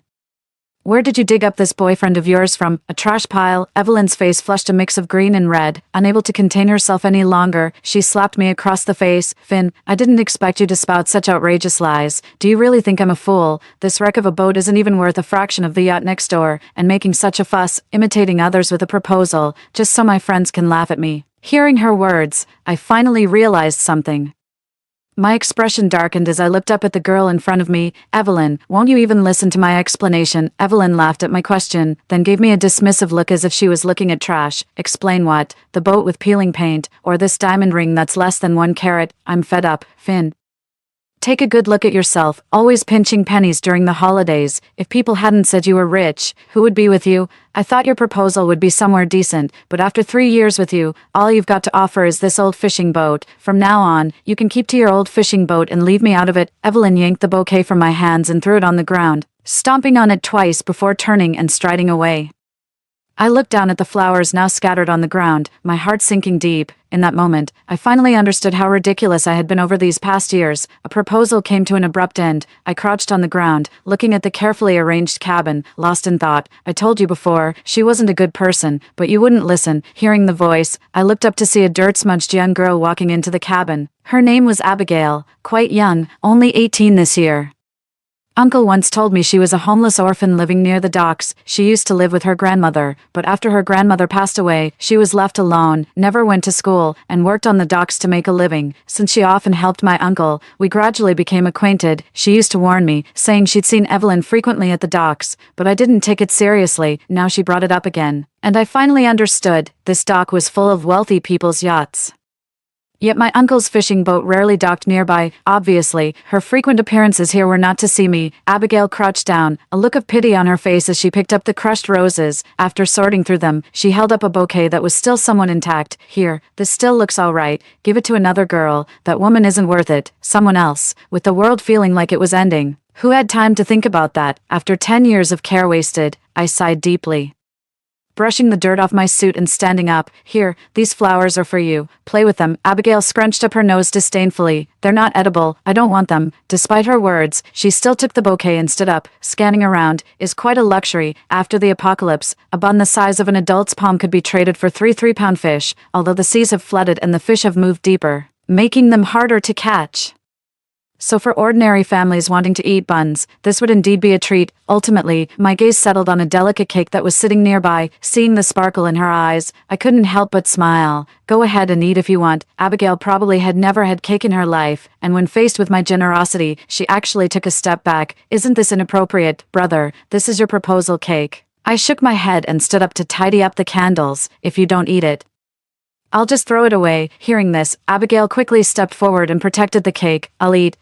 As I cleaned up the trash from the boat's decoration, Abigail devoured the cake with big bites. After a while, she looked around and sighed. Brother, this boat is really loaded down. You're planning to transport goods, aren't you? I paused my sweeping. Is it that obvious? Abigail wiped her mouth and turned to look at me. Brother, I've heard that transporting goods isn't very profitable these days. Many fishermen in the northern ports have moved to land to start live streaming businesses directly connecting with fishermen, making a lot more money. Brother, why don't you try that too? Otherwise, just transporting goods. When will you ever get married? Her words caught me by surprise. She hadn't had much education, but she seemed to have a clear grasp of business. But seeing the pity in her eyes, I couldn't help but grimace. Even she was worried about my lifelong matters. It seems Evelyn's dissatisfaction with me wasn't just a recent thing. I leaned on the broom, puzzled. Really, girl, do I look that hopeless? As Abigail enjoyed my cake, she quickly shook her head at my question. Not at all, brother. You're handsome and charming, nothing like a loser. At her flattery, I snorted, sweeping up the cream all around Abigail's mouth. I suddenly remembered something.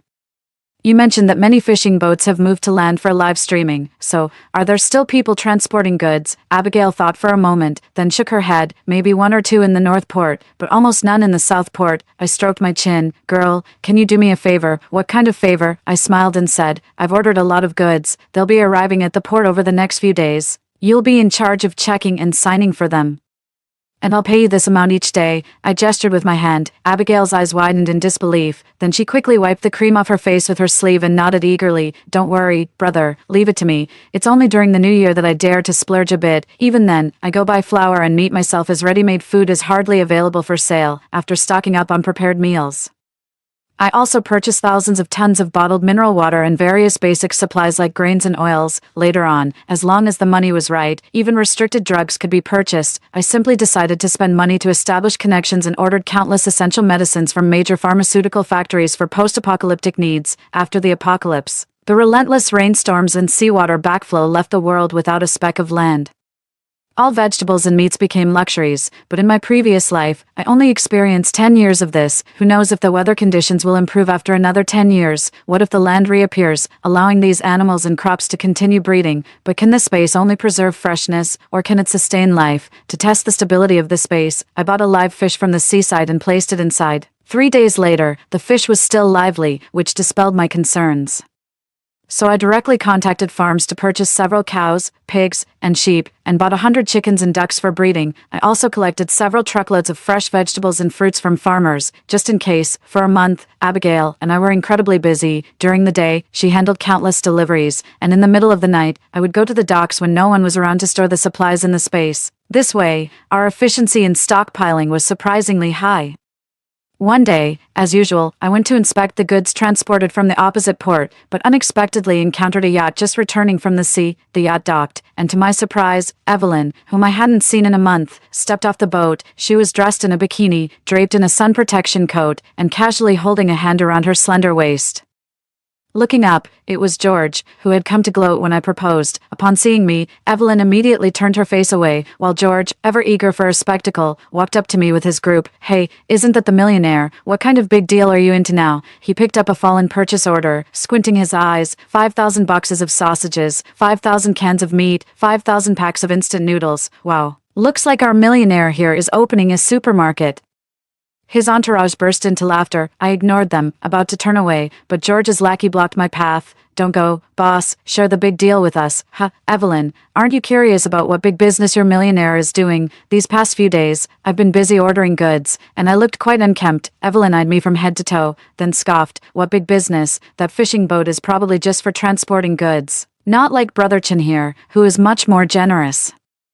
Saying so, Evelyn raised her hand, revealing a luxury watch worth over 100,000 that had appeared on her wrist at some point. I looked at the watch and inwardly sneered. Soon, when the apocalypse arrives, such luxury won't even trade for a piece of bread. Only now can she treasure it. Seeing my sneer, the lackey immediately pushed me. What are you laughing at? Giving you face, and you dare to laugh at our sister-in-law. I turned to look at Evelyn. Sister-in-law, Evelyn, you move fast. Seems like I was the one delaying you from finding a rich man, Evelyn glared. You, George, hearing this, came forward to hit me. I think this kid is asking for it. Just then, a cart full of goods careened out. Excuse me, can't you see I'm working here? Why block the way? George, about to strike, was caught off guard by the cart and staggered back. George's lackey immediately cursed. Where's this rotten fish from? Daring to bump into Brotherchin, Abigail said. Rotten fish calling who? The lackey continued cursively, calling you. After a while, realizing something was amiss, the group couldn't help but burst into laughter. It was only then that the younger brother realized what was happening, his embarrassment turning into anger, and he raised his hand to strike. Just as his slap was about to hit Abigail, I quickly grabbed his arm. Enough is enough, seeing me intervene. George instantly understood the situation and glanced at Abigail, who was cowering nearby. Noticing her dirty clothes and frail appearance, he sneered in a sleazy manner. She's the one you're defending, mister. Finn really isn't picky, is he? As Abigail became the butt of the joke, my face darkened instantly. George, we've always stayed out of each other's way. Don't start trouble. George laughed loudly as if he had heard the joke of the century, then leaned in close to me. What was that? I didn't catch it. Say it again. I glanced at the date displayed on my phone, then, with a smile, I pocketed the phone. Before George could react, I swung a punch that landed squarely on his face. The force of the punch caught George off guard, causing him to nearly fall to the ground as he clutched his face. The suddenness of my action stunned his followers for a moment before they realized what happened and quickly surrounded us. Abigail immediately stepped in front of me with a defensive stance, but I pulled her back by the collar and positioned her behind me, calmly surveying the surroundings. I then pulled Abigail down with me. I took out my phone from my pocket and opened a game app. As the sound Timmy played, the followers exchanged puzzled looks. The next second, about a dozen strong men who were helping around the dock suddenly dropped what they were doing and rushed over quickly. The nearest one landed a punch that knocked out two of George's teeth, unlike the ordinary thugs. These dockworkers seemed as if they were trained. Soon, the group was subdued and pinned to the ground. George, lying on the ground, trembled as he picked up his teeth, staring at me in disbelief. You dare hit me? Do you know who I am? I handed my phone to Abigail to continue the game. Then, I approached George, squatting down and grabbing his hair with a cold laugh. It doesn't matter who you are. I told you not to start trouble. Why don't you listen? With a terrified look in his eyes, I pressed his head hard against the ground. Keep hitting them. Yes, boss. As everyone cried and begged, Evelyn screamed, trying to escape, but was immediately grabbed and restrained on the ground too. I don't hit women. I just had her held to prevent her from calling for help. After all, assaulting someone is still illegal. I lit a cigarette, took a deep drag, and watched as Evelyn cried and pleaded in front of me. I ignored her and instead turned to look at a surveillance camera that had been damaged earlier, feeling that it was about time. I then called everyone to stop. The group staggered to their feet, and due to the presence of the strong men, George didn't dare to say a word. He was quickly dragged away by his followers, even leaving Evelyn behind. Watching Evelyn's disheveled figure follow the group, I smirked and pulled out some cash from my pocket, distributing it to the dozen dockworkers.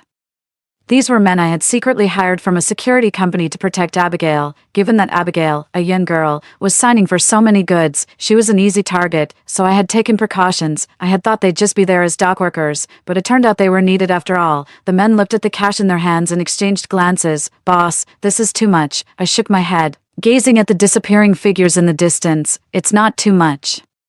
We still have 1 week left on the contract. Let's finish this job well. Additionally, there's a bonus. I gave cash which the security company couldn't trace. The group exchanged glances, then stood up straight. Thank you, boss. As everyone continued with their work, Abigail acted as if nothing had happened and continued pushing her cart towards the docks, but I stopped her. What were you thinking just now? There were over a dozen of them, and you, a young girl, just charged in.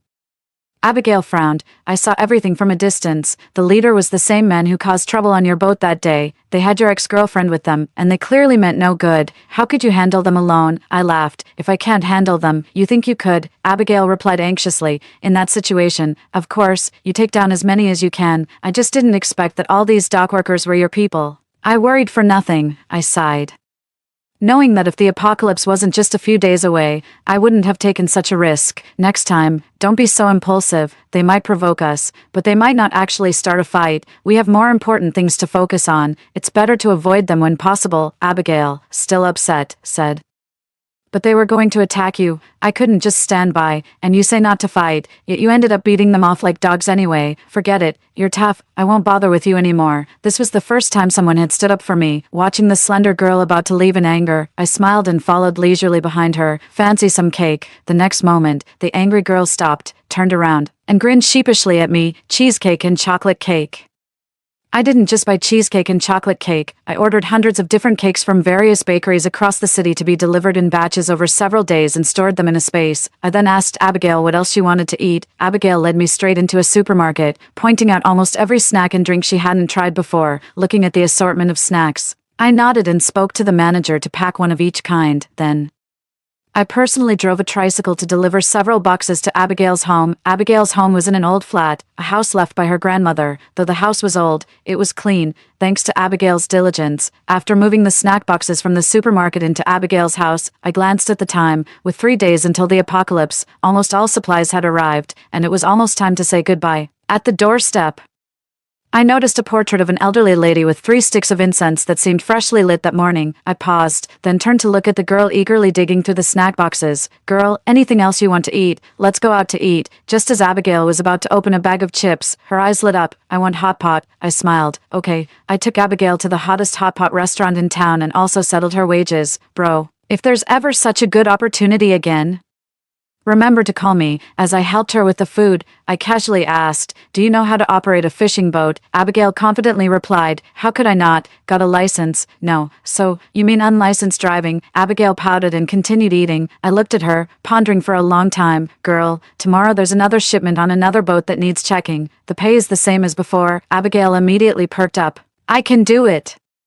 I gave her a serious look and then handed her a slip of paper. "This is the address of the cargo ship. Make sure you go tomorrow, or I'll find someone else." "Bro, don't worry. I'll be there early." Abigail glanced at the address and immediately beamed. "Bro, you're really a good person. With these 2 jobs, I can gather enough for my tuition fees." I paused and asked, "What made you think of going back to school?" Abigail propped her chin with her hand and said, "My grandma used to say that education is the way out for girls. Although I dropped out early, I can still attend a private institution, though the tuition is a bit expensive." As I watched Abigail carefully put away the address, a mix of emotions surged through me. Without saying anything, I picked up the freshly cooked meat with my chopsticks and placed it all on her plate. Her eyes lit up at the sight of the meat, and she immediately began stuffing her mouth with it, even calling over the waiter to order several bottles of beer. Watching her pop open the beer bottles with a flick of her wrist and start boasting with a bottle in hand, I quickly intervened. "Drink less. There's still a lot of meat left to eat." Abigail just chugged a bottle of beer, then wiped her mouth and said, "Bro, you don't understand. Beer and meat go into 2 different stomachs." Seeing her enjoy the meal so heartily brought a rare smile to my face, but after the laughter,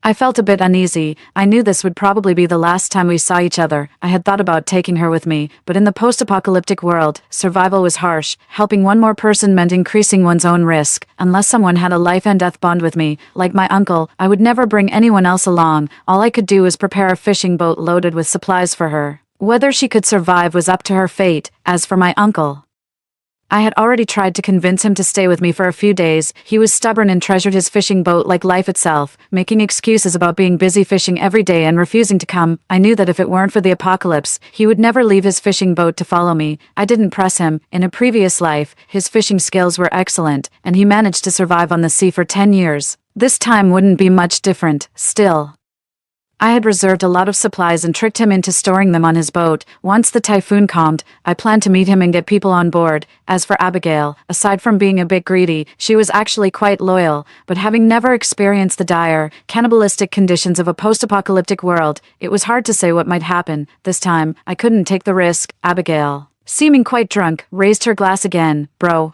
I wish you great wealth."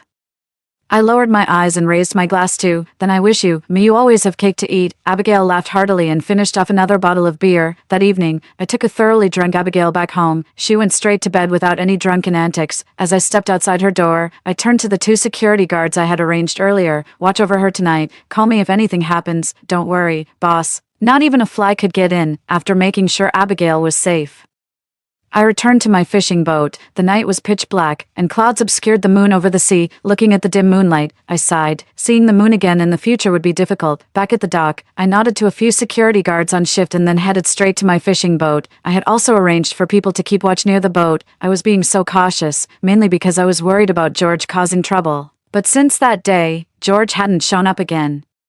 I didn't know if he was scared or still recovering from his injuries. Originally, I had no intention of getting involved that day. I just wanted to quietly get through the last week and then make my escape. But George was no easy opponent, and as the saying goes, you can avoid the inevitable only so long. Rather than let him cause trouble on the last day, it was better to deal with him in a way that he couldn't get out of bed. If he wanted to settle scores after the apocalypse, he would have to survive first. Putting him out of my mind, I returned to my cabin to check if the components of my yacht were functioning properly. The exterior of this modified boat was speckled with rust, nearly indistinguishable from the one my uncle owned. Suddenly, I understood why Evelyn was so upset. Vanity aside, this boat really wasn't presentable. On the surface, this old boat wouldn't fetch 80,000, let alone 8 million. After making sure I was alone on the fishing boat, I locked myself in the cockpit. I then lifted up the driver's seat, revealing a staircase beneath it. As I opened the seat, an entrance staircase appeared, instantly lit by a warm, orange light, followed by a gentle AI female voice. Finn, welcome back to the intelligent A33 automatic yacht cockpit. Air humidity adjusted to 40%, indoor air circulation system activated, oxygen levels normal, bionic daylight system activated, yacht self-power system, all systems go. As I descended the stairs, the warm light gradually brightened all around me, breathing in the purified air, free from any hint of the sea. I nodded in approval. I had only heard about the A33 yacht after the apocalypse. It was said that the wealthiest man at the time had one, which allowed him to live comfortably post-apocalypse. The yacht's exterior materials were of military defense grade.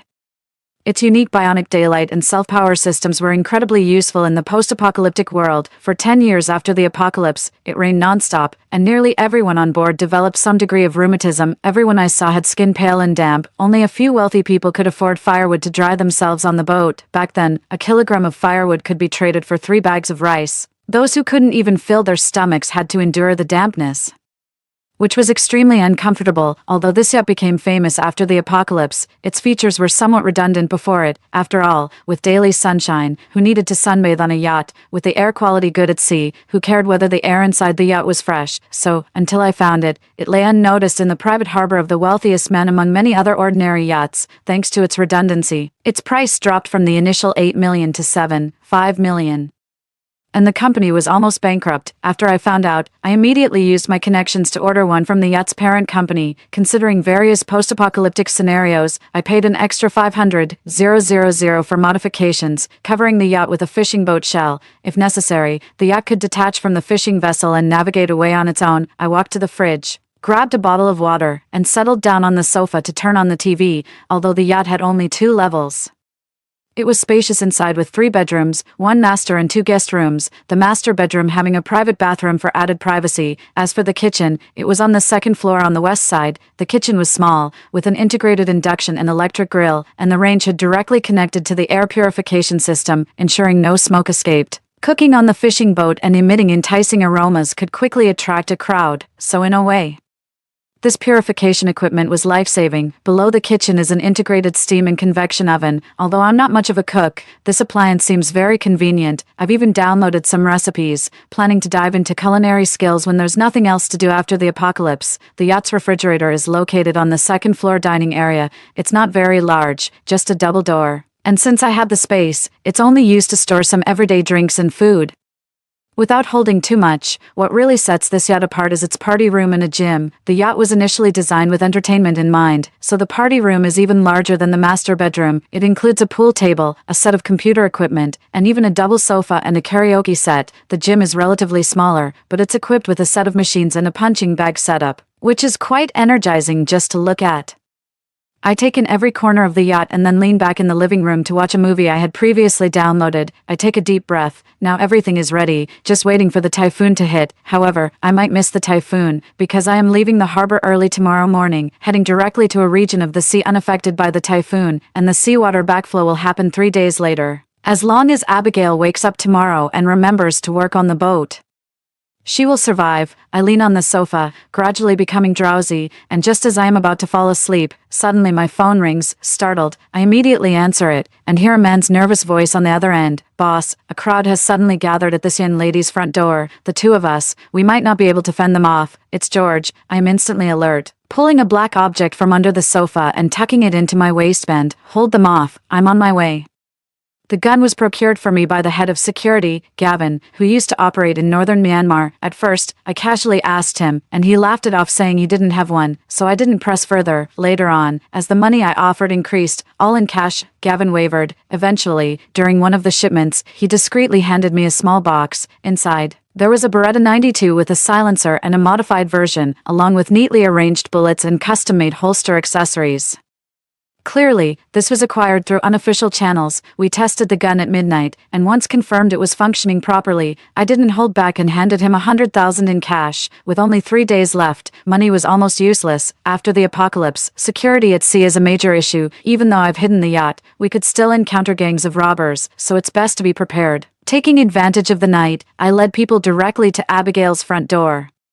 And sure enough, there was a crowd beating someone up. The two at the door were injured, but they hadn't let anyone inside. My team and I charged, and although the attackers were numerous, they were just a bunch of thugs. Our well-trained security personnel quickly subdued them all. Seeing that the people were quickly restrained, I checked each one, but there was no sign of George. Not only was George missing, but his underling was also nowhere to be found. I grabbed one of the men, pressing the gun to his head. "Where's George?" The man didn't want to speak at first, but the sight of the dark gun barrel made him cave. At the docks. The docks. I had come in such a hurry that most of my people were brought here. I had thought I would face George in another fight, but it turned out to be a diversion. Just then, the phone rang. It was Gavin, who was at the dock. "Finn, George has hooked your boat to his yacht. It seems like he's planning to tow your boat away out of the safe waters." I sneered upon hearing this. George really knows how to be unpleasant. My boat has a system lock. They can't start it, so they resorted to this trick. Knowing his character, it's probably not just about towing the boat away. I bet they'll also vandalize it.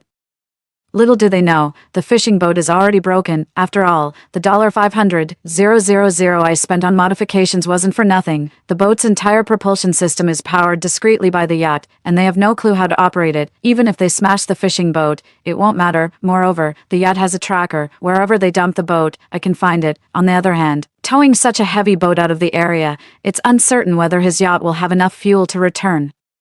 I looked up at the increasingly overcast sky. "I've got it. Gavin, your contract ends today. I've left the bonus in a safe inside the third container at the dock. I'll text you the code. Take your crew and collect it." Hesitating, he replied, "But your boat?" I lowered my gaze. "I'll handle the rest. It's been a pleasure working with you during this time." Gavin responded straightforwardly, "All right then, pleasure working with you. Call me if you need anything in the future." After he spoke, Gavin didn't hang up. I narrowed my eyes. "Something else, Finn." I raised an eyebrow. "Go on." Gavin clenched his teeth. "Finn, George has guns on his boat. A contact of mine on the street says George has a countless collection of firearms stored in an armory under his yacht. Every time they head out to the islands, they go hunting. It's dangerous for you alone." I paused, understanding his point. I smiled. "I'll be careful, thanks." After hanging up, I dismissed the thugs and sent all the security personnel back to report to Gavin. Once everyone had left, I turned and walked into Abigail's house, lifting the heavily sleeping girl reeking of alcohol, and placed her on a tricycle used for hauling goods. Just as I was about to leave, I remembered something and went back into her house. I looked around and moved all the snacks I had brought during the day outside. Lastly, I glanced at the black and white photo and the incense burner on the table, bowed to her grandmother's photo, and then packed all the items from the altar into a box and loaded it onto the vehicle. Abigail, squeezed among a pile of boxes, slept soundly as I started the vehicle and drove towards a fishing village at the western side of the South Port. I drove fast, the hot air mixed with a fishy dampness hitting my face. This scent was all too familiar, having been part of my life for a full decade. The typhoon would probably hit by morning, starting with a continuous light rain, and no one would know that once it started, the rain would only get heavier. Bro, why is the sky so dark? Where are we going?" Abigail, awakened by the wind, asked with a lolling tongue. "We're going to find that fishing boat I told you about." In the middle of the night. We're starting work now." "Yes, in a hurry." The tricycle passed through the fishing village at the western side of Southport and stopped directly next to the dock on the coast. Unlike the glamorous Southport, this was a frequently used fisherman's dock. The dock was dilapidated, with wood corroded and barely holding together, and the boat I had prepared for Abigail was hidden among many old fishing boats, inconspicuous and unnoticed. Looking at the boat now, I let out a deep sigh of relief. Fortunately, I had the foresight to leave a way out for Abigail, which, in essence, was also leaving a way out for myself, without this boat prepared in advance. I would have been left merely fretting helplessly, but since I needed to use it, I was definitely going to bring Abigail along. As Abigail and I moved our things onto the fishing boat, she looked at the familiar boxes with confusion. "Bro, why did you bring all this here?" She rummaged through them and exclaimed in surprise. "Oh, why is there even a portrait of Grandma here?" I made up an excuse on the spot. "I've been really tired from work, and you'll need to stay on this boat for a while. Seeing how you light incense for Grandma every day, I thought it'd be convenient to bring her along and keep these snacks on the boat for yourself." Hearing my explanation, Abigail seemed to half understand but nodded anyway. "Bro, you're too thoughtful. Hey, let me do the lifting. You're paying me well. I can't let you exhaust yourself." The snacks weren't heavy. I set down the box and let Abigail busy herself while I went to the pilot house to start the fishing boat and check its condition. This fishing boat was similar to the one owned by my uncle. It ran on fuel, wasn't very fast, but it was sufficient. Once Abigail had moved everything aboard, I immediately lifted the anchor and steered the fishing boat away from the dock. After settling everything, Abigail ran to the pilot house and noticed that we had already distanced ourselves significantly from the dock. Bro, weren't we just checking the cargo? Where are we heading?" I kept my eyes forward, a smile playing on my lips. "Where else? We're off to restock." I chased in the battered fishing boat for 3 hours, and the dark waves on the sea began to swell ominously. Soon, the sound of rain started tapping on the deck. Listening to the howling wind outside, I sighed. What was inevitable had come. I continued toward the moving location, braving the wind and rain. Half an hour later, I finally saw George's yacht and my fishing boat. The yacht, towing my boat, gradually slowed down and eventually stopped. I picked up the binoculars and saw people on the luxurious white yacht setting up a ladder and jumping onto my fishing boat. In the light of the boat lamps, each person was armed with clubs, and George even had a rifle slung over his shoulder. I put down the binoculars, changed into a shark suit, and then started loading bullets into my Beretta. After getting ready, I grabbed a bottle of ice-cold Coke from the fridge and nudged Abigail, who was drooling in her sleep. "Wake up, time to get to work."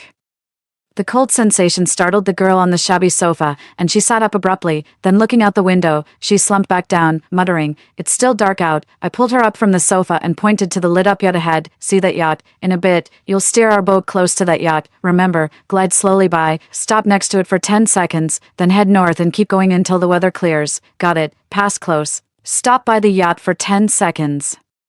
Then head north until it clears," Abigail murmured to herself, then suddenly realized, "Wait, why does that yacht look familiar? Oh my, isn't that old Chen's boat? And that behind, isn't that your boat? How did it end up here? Bro, did they steal your boat?" Realizing what was happening, Abigail was now fully alert. She looked at my sharkskin suit and said incredulously, "You're not planning to board that yacht, are you?" I stuffed the gun into a compartment. Yes, Abigail knew I was capable, but still swallowed hard and hesitated. "Bro, there are quite a few of them. Can you handle it alone?" I smiled at her. "What, you want to come with me?" Abigail nodded.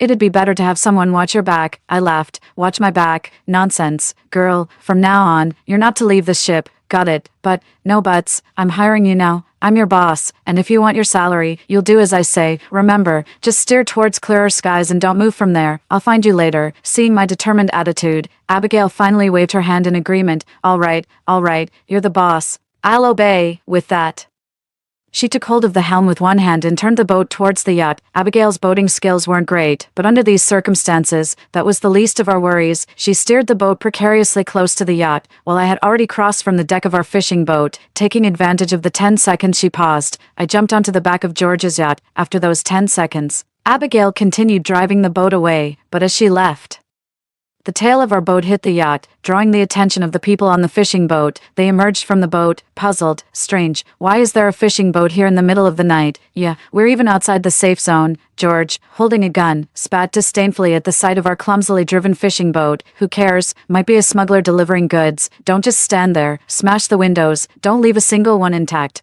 As his words fell, a burst of gunfire began, and a frenzy ensued. As they recklessly damaged my fishing boat, I calmly sneaked in through the rear entrance of the yacht. Indeed, the yacht was empty. As I looked around, my mood brightened. The yacht was indeed large and luxurious, its cabinets filled with fine wines that were almost dazzling to behold. I opened a refrigerator to find it stocked with barbecue steaks and other meats, and the fridge was also filled with expensive fruits. George knew how to live in luxury.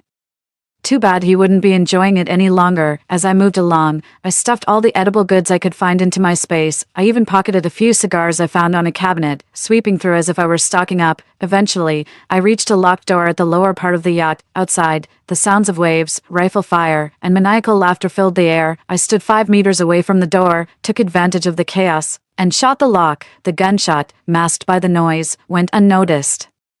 The lock broke, and I kicked in the door. As the lights turned on, the room revealed walls lined with weapons and numerous ammunition boxes. There were even fishing gear suited for sea fishing and some diving equipment, a well-equipped setup. I walked around the room, touching everything, and in no time, I had emptied the room. As the gunfire and chaotic destruction continued outside, I turned and walked back onto the deck. By now, the storm had intensified, making it nearly impossible to see the people on the fishing boat. They didn't notice me. I crouched down and opened the yacht's fuel tank, pulling out a thick rubber hose from the storage space and inserting it. I slightly lifted the hose until I saw fuel coming out from the end, then draped the other end over the side of the boat. Standing up, I watched as the fuel gurgled out, leaking into the vast ocean. Just as I was about to dive into the sea, something caught my eye. A few red gasoline cans on the deck. I paused and squinted. They were clearly ready to be used, otherwise, they wouldn't be left on the deck. Were they planning to smash things up and then set my fishing boat on fire? With a grim face, I quickly grabbed the cans, stored them away, and dove into the sea. I swam hard to the back of my fishing boat until I heard the sound of a rifle firing again. That's when I joined in, shooting down the roll-down safety ladder on the side of my boat. George, isn't that enough? Now the boat is leaking everywhere. Did you check below deck? I did. It's a tiny space filled with junk. We'll burn it all clean in a bit. George, carrying his rifle, scanned the surroundings and finally gestured grandly. Let's go. Back to get the fuel cans. Watching the group leave the fishing boat, I immediately grabbed the ladder and climbed up from the back. Shortly after, someone shouted, George, the fuel cans are gone. How is that possible? It must have been that fishing boat earlier. George fired a shot into the sky on the deck. Damn it, a lousy fishing boat dares to steal from me. Let's chase it down. Perfect chance to test the new guns in my arsenal. What about this broken boat? George glanced disdainfully at the battered fishing boat. We've come this far. That poor sod won't find us. Let's deal with that boat first. Then we'll talk. Saying this, the group cheered and ran into the yacht to find guns, clearly losing interest in my battered boat. As their yacht began to turn around, I stepped over broken glass and walked into the cockpit. The glass around the cockpit was shattered, and the equipment inside was smashed to pieces. The wind blew rain into the dark cockpit. I glanced at George and his group not far away, lifted the seat, and dived into the yacht, heading straight for the yacht's cockpit. Finn, welcome back to the intelligent A33 fully automatic yacht cockpit. Activate tracking mode. Tracking mode activated. Please enter your target for tracking. I input the real-time location of Abigail's boat into the yacht system, and soon the screen lit up. The radar showed Abigail was 10 miles northeast. If we went at George's yacht speed, we could catch up in no time. Unfortunately, there wasn't much fuel left on that yacht, and now much of it had leaked. If they decided to return now, relying on the remaining fuel, they might slowly make it and possibly get rescued, but if they were set on chasing Abigail, they were on a path to nowhere. Soon the seawater would flood in, and even if they contacted rescue, the rescuers would be too busy helping those inland to spare time for them. I saw several people run out onto the yacht's deck, with George leading them. He must have realized his yacht had been emptied by now. Now his yacht had no fuel, no weapons, no food. I wondered, how many days could a group like that survive? From inside the C-33 cockpit, I could see the outside through the infrared view. Watching George's yacht still chasing after Abigail, I sneered and immediately turned the steering wheel to follow. I followed behind Abigail's fishing boat for an hour. Abigail complied, saying she would stop when the sky cleared, and indeed she did not go a bit further, looking up at the clear sky, then towards the dark clouds pressing from the south.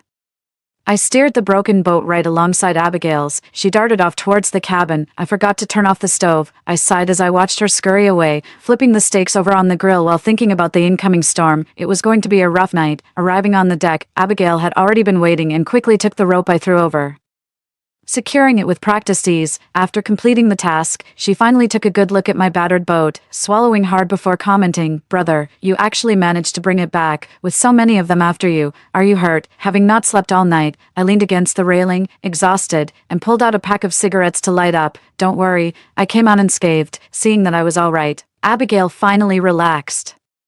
She then scanned the surroundings cautiously and asked, "What about them? Are they going to catch up?" I shook my head. No, their yacht started leaking oil, catching on quickly. Abigail looked at me with admiration. "Bro, you're seriously awesome." I grunted and frowned. "Can't you speak more politely, like a lady?" Abigail covered her mouth, then asked, "So, where are we heading to pick up the goods now?" Looking at the gathering storm clouds in the distance, I sighed. The apocalypse was nearly upon us, and yet here she was, still thinking about work, but her mention of picking up goods reminded me of something. Ever had barbecue before? I asked. Abigail, leaning on the railing, looked puzzled. Barbecue what? An hour later, Abigail was sweeping up broken glass on the floor while I set up a sophisticated-looking grill on the deck. Its surface was shiny black, adorned with inscrutable foreign characters. I fanned the charcoal inside the grill until it glowed red-hot, then laid out thawed skewers and premium steaks. Halfway through, I remembered something and sprinkled cumin and chili over the sizzling skewers. The lamb began to crackle, and the steaks bled. Abigail had been cleaning inside the cabin but was drawn by the enticing aroma to the deck. She sniffed around the grill like a puppy. I glanced at her. Come any closer, and we'll be having grilled girl today. She backed off a bit, still circling the grill, admiringly. This looks really fancy.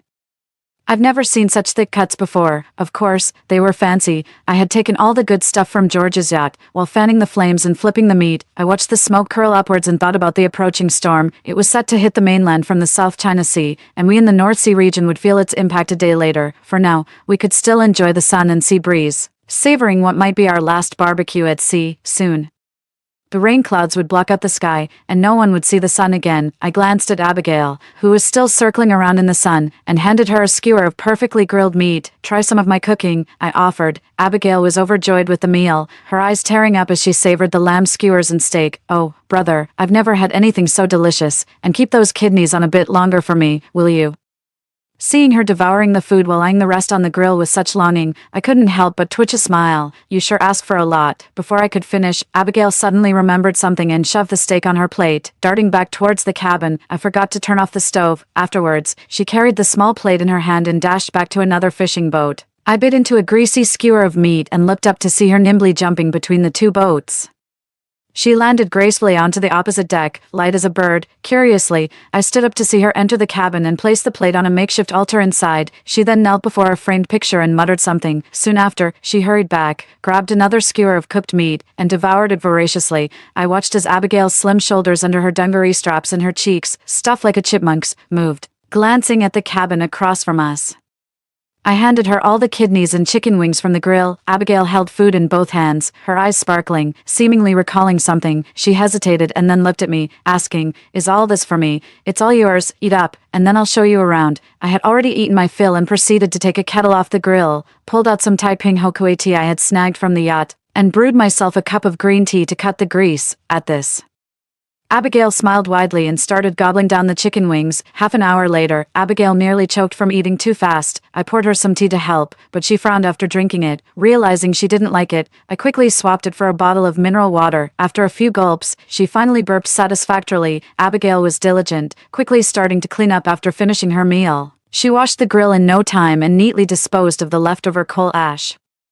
As I lounged in the sun, I soon got up and took her to the fishing boat's cockpit. "This place is a wreck. What's there to get used to?" I said. Faced with Abigail's puzzled look, I pulled up the driver's seat, revealing a passage underneath. Abigail was still burping but stopped abruptly and stepped back in surprise. "Oh man, your boat has a secret passage." As the passage opened, an AI female voice announced, "Finn, welcome back to the A33 fully automated yacht cockpit. Air humidity adjusted to 40%, indoor air purification system activated, oxygen levels normal, bionic daylight system activated, yacht self-powering system functioning normally." Abigail's eyes widened in disbelief. "Bro, you've got this set up like something out of a movie." I chuckled, showed her around each corner, and especially pointed out the media room and the gym. From a drawer in the media room, I pulled out several hard drives, found one labeled Online Classroom, and handed it to her. "Want to learn?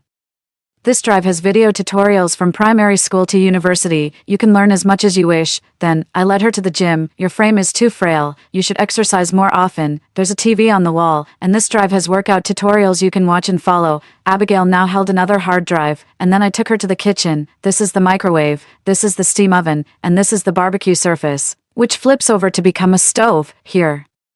Pots and pans are in the cabinet, ingredients in the fridge. Let me know if you need anything. Oh, and this tablet has recipes. You can learn if you don't know how." With yet another gadget in her hand, I led her to a bedroom before a small, separate bathroom. "You'll live here now. You can store clothes under the bed, and the bathroom is for showers. Daily necessities are all inside. Let me know if you need anything." Then, I gave her a quick once-over, pretended to open the wardrobe.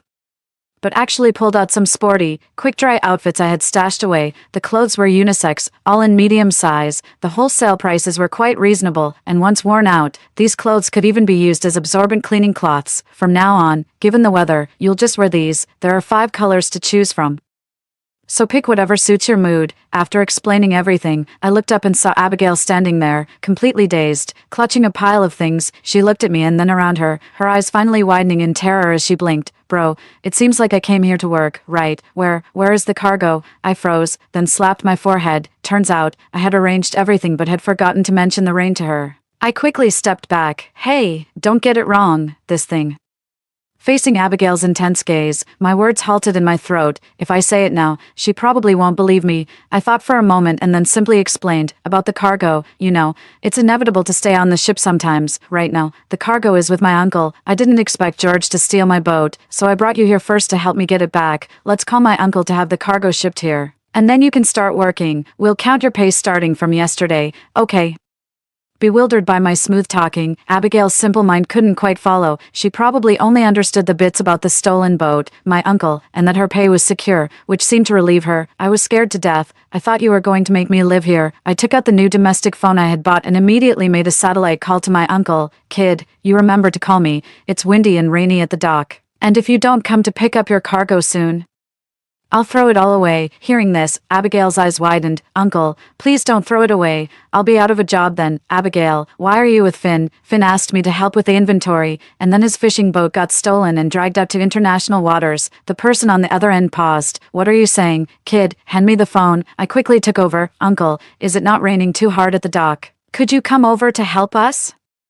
Someone towed my boat out and smashed it. We need someone to tow it back. Kid, I told you that fishing boat was no good, always causing me extra work. I just caught some fish to sell. Come on, uncle, please help out. Your nephew and this girl have been drifting at sea for a day. If a wave sweeps us away, you'll never see me again. While I tried to endear myself, my uncle spat. Kid, send me your location and wait. After hanging up, I quickly sent a satellite location. Soon, I could see my uncle's fishing boat moving on the tracker. It was a good thing I had gotten my uncle a new phone before the typhoon hit, or else how would we have contacted him with the signal out? Seeing that my uncle was indeed coming, a warm feeling washed over me. However, Abigail looked at me, puzzled. Bro, if your boat is broken, how can it still come over to find me? Uncle's fishing boat was slow, and by the time it seemed to be arriving, the typhoon was almost hitting the land.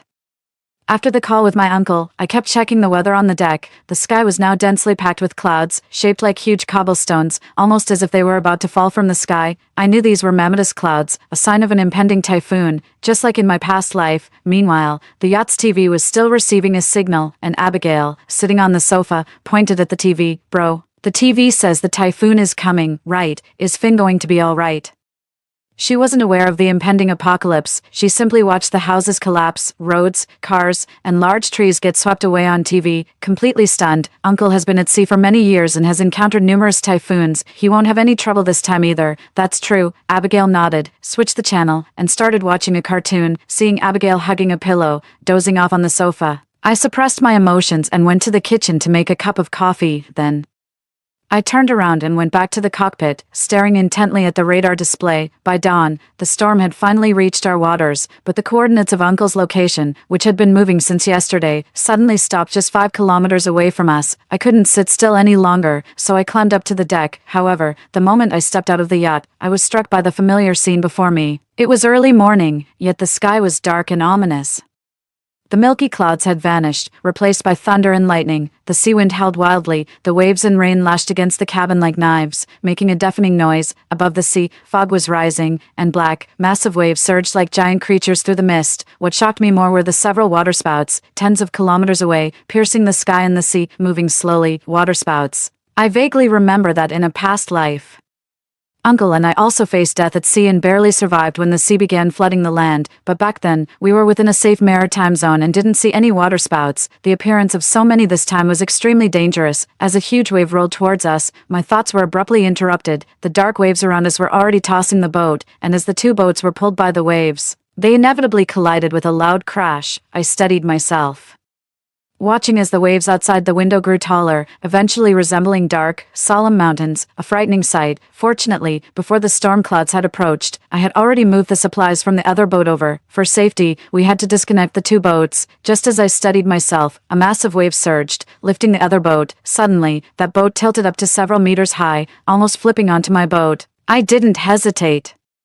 I braved the fierce wind and went on deck to untie the ropes connecting the two boats. As the connection was undone, the other boat, like a wild horse set loose, was swept into the sea, flipping further away, eventually swallowed by a distant waterspout into the vortex. Watching this scene, a chill ran down my spine. Without wasting another moment, I quickly grabbed the binoculars and scanned the sea for any sign of Uncle. Finally, I saw something flickering at the crest of the waves to the southwest. Just as I squinted to look closer, the boat suddenly tilted, and I slipped, flying rapidly towards the gap below the rail. Caught off guard by the sudden change, just as I was about to slide into the dark waves, I immediately reached into my pocket. Before I could pull out a life jacket, a hand firmly grabbed me from above. It was a slender yet strong hand. Looking up, it was Abigail. How did she get here? Did the noise of the two boats colliding wake her up? Though small, Abigail had developed considerable strength from years of working at the docks. At that moment, she held onto the door frame of the cabin with one hand and my arm with the other, almost with all her might. With the rain and wind intensifying and the deck slippery, even she was nearly pulled out. I simply let go, planning to jump into the sea first and then swim back. But just as I was about to let go, Abigail grabbed me tightly. I looked at her in disbelief. Let go. I have an oxygen tube. I'll be back in a bit. The hell with that in these waves. She shot back. Even immortals couldn't survive that fall. Seeing the girl's hands almost losing grip on the doorframe, I panicked and quickly twisted my wrist to pull her away. Just as our hands parted, the waves surged and tilted again. As the boat abruptly changed direction, the two of us rolled back into the cabin due to the inertia. I ended up tumbling with Abigail, clutching the oxygen tank. Before I could catch my breath, I hurriedly pulled up the pilot's seat, shoved Abigail into the yacht's entrance, and jumped in after her. It wasn't until the sound of the storm was completely blocked outside that I finally collapsed in the stairwell and took a long breath. But before I could fully recover, Abigail got up and grabbed my collar. Bro, at least give me a heads up before you head out. If I hadn't run up to find you, you would have been gone. I let her grip my collar, remaining silent. If she hadn't pulled me back just as the wave hit, I probably would have been in the sea by now. Though I had a backup plan, Abigail didn't know about it. Her desperate attempt to save me filled me with guilt. Sorry, that was my fault. Abigail finally let go of me. She turned her head and wiped her face. What on earth is happening outside? Why such sudden huge waves? I even saw waterspouts, those things I've only heard about from my grandma. I've never seen them by the sea. It's terrifying, almost like the apocalypse. I paused for a moment before replying. It's caused by a typhoon. Bro, how long do you think this will last? I threw her a towel. It shouldn't be too long. Now's not the time to talk about this. I think I just saw Uncle's boat. Abigail immediately stood up. Where?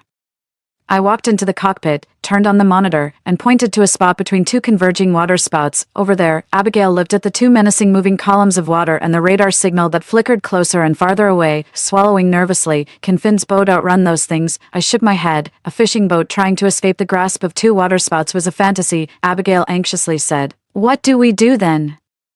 I stayed silent for a moment before entering the coordinates into the system and activating the tracking mode. We'll go pick him up. Even navigating my yacht in such weather was extremely challenging, but thanks to its superior power system, we could still slowly make our way toward Uncle's location. Abigail constantly tried to contact Uncle on her phone by the side, but there was no answer. What do we do? The calls to Finn keep dropping. He might be too busy steering to check his phone.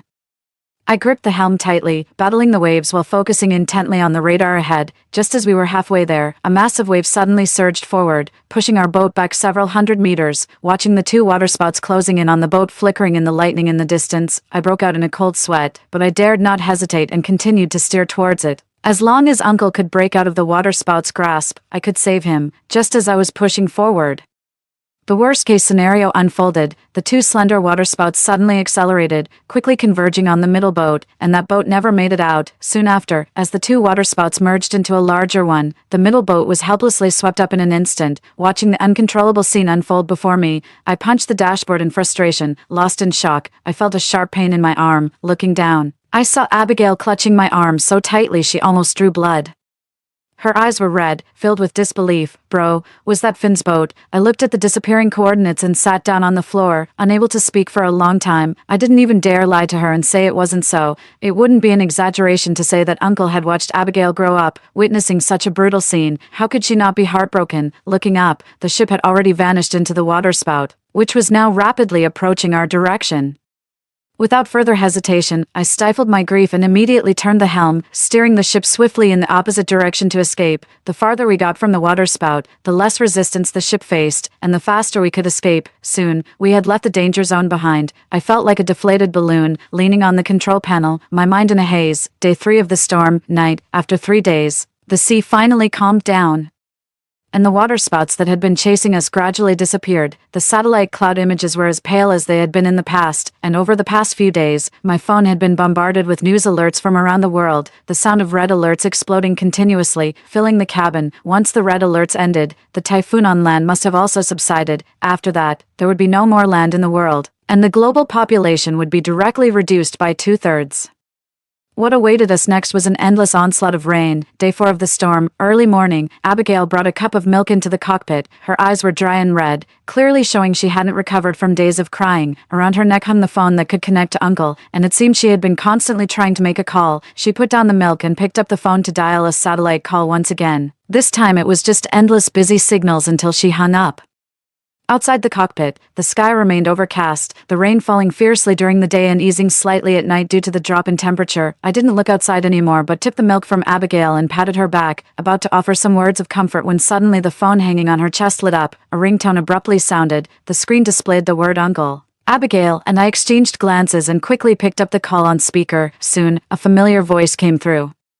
"Can you hear me, you rascal?" "Hello." Hearing Uncle's voice, Abigail and I looked at each other in astonishment. It really was Uncle, and he was alive. "What's up?" "No signal yet. Is the phone charged?" "Hello, hello. Is this working? This damn phone." I quickly picked up. "Uncle, we can hear you. We can hear you, you rascal. Why aren't you speaking? Where are you guys?" Hearing his voice, I couldn't help but choke up. "UNC, Uncle. Where are you? What are you crying for?" "I saw your ship get swept up by the waterspout," I thought. "How could that be? I and the ship are fine." Abigail wiped the tears from her face and looked curiously at the phone with me. "What happened?" Uncle spat out. "Damn it. You two wouldn't believe my bad luck finding you." On the way, I encountered a white yacht. As I got closer, a group of kids on the yacht were signaling for help with flashlights. Thinking the storm was so fierce, I decided to rescue them, but the leader had a gun. As soon as they boarded, I fought him, took the gun away, and ended up sending them back into the sea. Abigail and I were shocked. He had encountered George. But Uncle's route was more than 20 kilometers away from where the yacht was moored. Then what? Then the waves picked up again, and the heavy rain started, with waterspouts forming in the distance. I saw it was bad, so I quickly turned around and headed back. I wanted to tell you, but then I realized my phone was dead, the location was lost, and I just ended up drifting at sea. Luckily, you had stocked the ship with supplies, so I had food and drink and wasn't worried, just couldn't find the power cord. For several days, I was incredibly anxious. Little did you know, I found that power cord in the supply box you left. What are you stocking up on anyway? Essentials and instant noodles. Are you planning to open a supermarket or something? Listening to my uncle rambling on, I suddenly felt a huge weight lift off my chest. Abigail asked curiously, "But brother, whose boat did we see then?" I thought back carefully. The sea was too rough at the time, and it was too dark to see clearly. From a distance, it looked like a boat. But my uncle's location was very close to that boat, yet he was unharmed. Could it be, Uncle, when exactly did your phone run out of battery? Be specific. Right after I sent those kids packing. It just shut down suddenly. Then it all became clear. According to the route Uncle was supposed to take, he shouldn't have encountered George. Unexpectedly, the waves had pushed George's yacht several kilometers from its position. And shortly after Uncle encountered them, his phone died. Exactly when I noticed the signal was lost, so the fishing boat that Abigail and I saw being swept up into the sky 3 days ago was most likely George's luxury yacht. Something seemed off to Uncle, so he started asking, and I immediately explained the situation with George. Upon hearing that they had hijacked my boat, Uncle cursed loudly, but when he heard that their boat might have been swept away, he sighed. Well, that's karma. Everyone has their fate.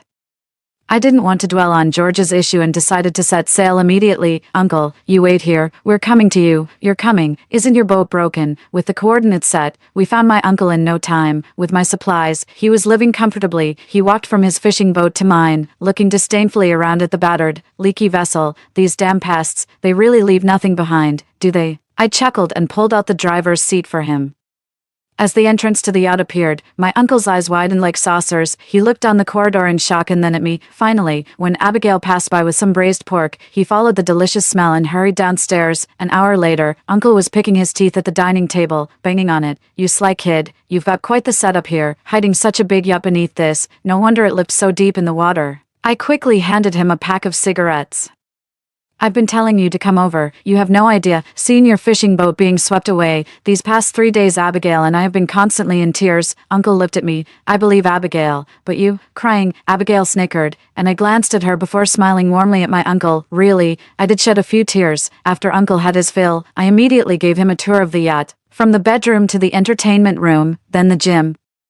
Uncle's surprise was evident, though not as dramatic as Abigail's. When we finally got to the cockpit controls, Uncle's expression grew serious. "You little rascal, spill it out. Did you spend the inheritance your parents left you on this just for fun?" I shook my head. "Uncle, what if I told you I've lived through this once? Would you believe me?" Uncle frowned. "What, like some real-life version of Finn's triumphant return?" I twitched the corner of my eye. "What on earth do you usually watch?" "I usually listen to audiobooks while sailing. See, I even have a premium membership." I glanced at Uncle's reading list, then pointed to a book titled Surviving the Apocalypse with a Guinea Pig Plan. "The current situation is somewhat similar to this." Uncle squinted his eyes as he clicked open the message, glanced at the brief, then turned to me and said, "You trying to fool me, kid? I almost lost my life looking for you. And now you're spinning tales. Don't blame me if I beat you so hard you'll go see your old man." I knew all too well about Uncle's fists. In his youth, he was a sailor, but after a family crisis, he quit his job to come back and take care of me, turning to fishing instead. Back then, local thugs would always demand protection money at the harbor, but Uncle was not one to be easily intimidated. These thugs, whether alone or in groups, were just after money, but Uncle wouldn't hesitate to risk his life when he got tough. Eventually, Uncle fought until he was unmatched at the port. The thugs were terrified of him, not daring to mess with him, and even started calling him Big Brother. From elementary to high school, I always had thugs escorting me to school. If only Uncle were 10 years younger, I reckon even the head bodyguard Gavin would only manage a draw against him. I sighed, seeing that the inland flooding was now inevitable. So I pulled him into the living room, and after Abigail finished her chores, we all sat at the table. I explained everything about how the oceans had flooded the lands in my previous life. Uncle raised an eyebrow. "Are you saying that the rain won't stop?" Abigail's eyes widened in shock. "What? There's no more land?" Seeing their bewildered faces, I shrugged. "That's the situation now. If you don't believe it, let's head back to the mainland and see. Not just 3 days' journey, even if it takes a month. You won't see any land." Uncle, skeptical, headed straight for the cockpit and set the coordinates to our home dock before setting off. I didn't stop him. After all, Uncle only believes what he sees. Thus, my boat, towing his beloved fishing vessel, began the journey back to the mainland. After 3 days without sighting land, Uncle still didn't believe it, thinking we might have gone in the wrong direction, but going by our route, we should have passed the dock by miles. Yet there wasn't even a glimpse of the shore. A week later, Uncle's face changed when he saw only the rooftop of a familiar landmark sticking out of the water, along with various floating objects like cones and household items. "Abigail, go downstairs and wash a couple of pairs for your uncle." Abigail, confused, obediently went back down to the yacht, following Uncle's solemn gaze towards the distant sea. It didn't take long for me to understand why he wanted Abigail out of the way. Not far from us, numerous human remains were slowly drifting towards us, a ghastly sight, until countless unrecognizable remnants floated before us, making me frown. I had seen such scenes in my previous life, but with time, these sights nearly vanished. Uncle didn't look at those things. He just stared at the still rainy sky for a long time before asking, "In the past, how long did this rain last?" I responded gravely, "Until we died. The rain never stopped. It lasted for 10 years straight." "So you sold your property and stocked up on supplies in your space." Seeing me nod silently, Uncle sighed, seemingly resigned to the truth. After a long pause, he asked hoarsely, "What about the government? Was there no rescue?" I shook my head. With no land left, all order had to be re-established, and there was no longer a so-called government. In the first few years, not only did piracy thrive, but naval vessels from different countries also fought over resources. Common folks were ravaged by pirates, and those who couldn't survive enlisted in the military, leading even more miserable lives, fighting each day just for a piece of bread. Many people were dispatched from warships to charge into battle, rowing in decrepit boats and fighting for their lives. Uncle Air fell silent upon hearing this. He turned and leaned against the railing, sighing as he looked up at the rain-filled gloomy sky. What's the plan now? Best to keep a low profile. We'll inevitably come across other survivors, and it's easy for them to spot something off if I don't keep some signs of life on this boat. I'm planning to do some minor renovations. Uncle Air waved his hand dismissively, tying two boats together. Anyone with eyes would search my boat, so yours should stay as it is. I glanced at my own boat and then at his well-equipped fishing vessel, instantly understanding Uncle Air's point. Although a dilapidated fishing boat might not attract scavengers, anyone observant enough could tell from our attire and condition that there was something off about it. But with his boat following mine, most would focus on his, and with my boat already looking battered, the risk to us would be greatly reduced. Let's move some of the stuff from my boat later. As for Abigail, let her keep to her studies below deck. Better she stays out of sight. It's damp and hot outside, and the air quality isn't great. Being seen could lead to trouble. I was all too aware of the darker aspects of life after the apocalypse. Back then, we struggled for food, let alone human rights. Women were almost always used as bargaining chips, and a young girl like Abigail was especially likely to attract unwanted attention. Although we had guns and Uncle Air could fight, it was best to avoid trouble and conflict when possible. Uncle Air hadn't experienced my past life, yet he possessed such foresight, which I couldn't help but admire. I nodded. Following Uncle Air onto the boat, we moved most of the supplies into storage, leaving only a few packs of biscuits and some fish. Finally, we drained all the fuel from the fishing boat into storage, ensuring no one could steal the boat and run. Day 37 of the storm. Relying on the supplies from our storage, the three of us found the highest elevation from sea level in my past life. There was a mountain peak just 10 meters below the sea surface, which Uncle Air had dived down to check. After confirming that there were no boats nearby within 100 miles, we dropped anchor here, beginning our plans for the future. Firstly, the weather. Uncle Air, having been a sailor, knew more about it than I did. He spent his days watching the shifting white clouds on the map, sketching and marking, according to you, in our past life. We just hunkered down in one place and never went anywhere else. Yeah, back then the fishing boat was out of fuel. We couldn't have gone far even if we wanted to. And now, how far can your boat go? I puffed up my chest. State-of-the-art technology, eco-friendly water-powered electricity. It generates power as long as it moves. But your fishing boat, Uncle Air, will run out of fuel soon and will have to be towed by mine. Uncle Air didn't indulge in my bragging but thought for a moment and then pointed at the intersection of several clouds on the map. If we can chase the gaps between these cloud clusters, maybe, just maybe, we'll catch some sunshine. Most diseases in the past originated from the constant heavy rain, and even though the yacht had a simulated sunlight system, it was bearable for a month or two, but not comfortable for much longer. I've noticed in the past month that after temperatures drop at night, there's less rainfall. If we head north following the gaps between the northern clouds, we might discern a pattern. There was no worse situation to be in, so I nodded immediately, deciding that we would follow the trajectory of the cloud clusters. After a week when the edge of the rain clouds passed by, Abigail had no objections to our decision. During this time, she had seen too many tragic scenes. And even when Uncle Air and I deliberately kept her away, she still caught glimpses when she snuck out at night for air. Abigail had no more family left at home. Her dearest one's photo still sits in her room, so she isn't overly excited about the lack of land outside. In fact, she feels incredibly fortunate to be able to stay on the ship. My uncle and I tasked her with studying hard and, if possible, learning as much as she could about marine life.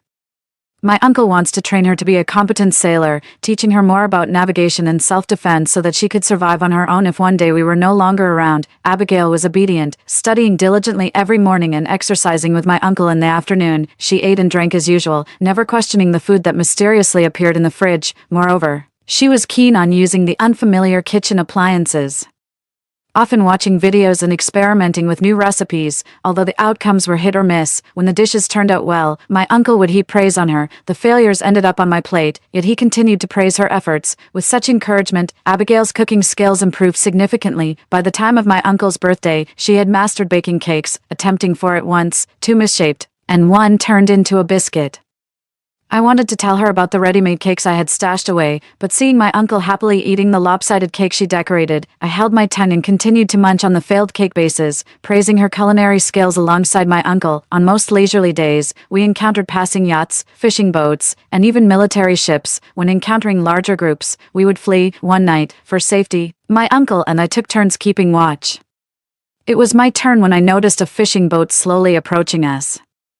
The experienced midnight raiders would observe from a distance and abandon my decrepit boat for my uncle's, hoping to loot it. Since it was the middle of the night, I didn't bother waking my uncle. I simply watched them fumble on the cameras. We had already drained the oil from my uncle's boat, and aside from a few fish and some worthless items, they couldn't take it far. Sure enough, the group left in disappointment before dawn. Dealing with petty thieves on ordinary fishing boats was manageable.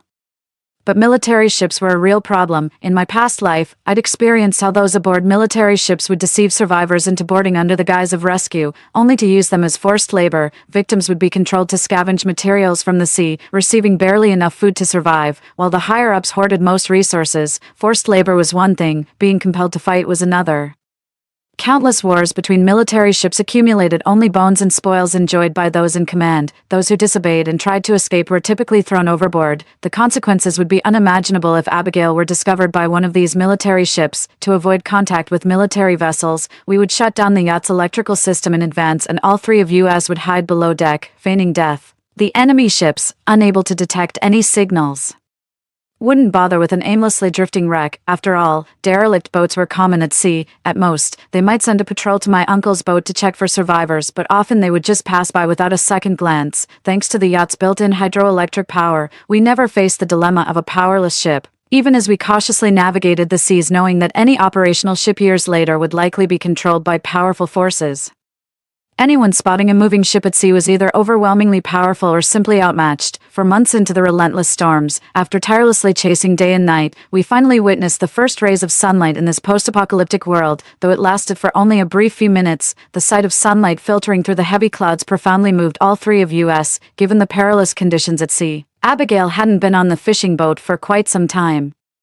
As she closed her eyes to savor the sunlight, Uncle and I busied ourselves tidying up the remaining supplies on his boat, restocking what was needed and cleaning up what was not. Towing the fishing boat had indeed been a huge strain on the yacht's engine. I knew this boat was Uncle's pride and joy, and I hadn't said much about it. We just went slower, which wasn't too much of a worry, but gradually, we couldn't keep up with the sunlight anymore. One midnight, looking at the cloud formations, Uncle suddenly suggested we abandon the boat. Before I could argue against it, he sternly cut me off. We've encountered quite a few survivors lately. One boat might be manageable, but two fishing boats together draw too much attention. But isn't our strategy to divert attention? If we ditch the boat, we can move faster and won't need to divert anything, right? Uncle's retort left me speechless. I understood his concerns. 3 days later, we encountered 3 fishing boats filled with people at sea. That night, Uncle and I were creating the impression of occupancy on his boat by smoking. Before we could even put out our cigarettes, several boats rapidly approached us. "Hey brother, got a light?" Uncle and I squinted at the newcomers as he reached for the rifle in the cabin, and I gripped the Beretta 92 in my jacket. The flickering lamp on the approaching boats barely illuminated the numerous young girls staring in our direction. These girls looked young and, despite their decent appearances, their condition was far from good, a stark contrast to the well-cared-for Abigail. Each boat had 5 or 6 able-bodied men, and the girls were hauled onto the deck like merchandise for us to inspect. A glance between Uncle and me was enough to understand the nature of their business. These men seemed harmless in their chatter, but it was clear they intended to board our boat, ostensibly to swap some cigarettes, but really to coerce us into handing over supplies. In this post-apocalyptic world, those who couldn't contribute to resource gathering at sea were considered burdens and typically abandoned, and women who couldn't swim had no use other than for trade and procreation. Uncle and I were no fools. A pack of cigarettes could be traded for 5 kilograms of flour these days. Smoking openly on the boat was like blatantly advertising our supplies. Even offering a pack of biscuits could make a dozen men's eyes turn red with desire, let alone cigarettes. Uncle didn't rush to refuse. He just studied them on the deck, continuing to negotiate the price, while signaling me to go start the yacht. His fishing boat blocked their view of my somewhat smaller vessel behind it, so they didn't notice one person was missing from the deck. I extinguished my cigarette, climbed over the railing, and slipped back to the yacht, sitting in the cockpit. I turned on the fishing boat's camera to see that during their negotiations, the men had already started forcefully pulling people onto Uncle's boat. Uncle made an excuse to look for something in the cabin, and while they were still setting up the plank, he quickly climbed over the railing to my boat and detached the connection between the 2 vessels. Realizing Uncle was indeed abandoning the boat, I didn't hesitate, immediately starting the fishing boat and speeding away.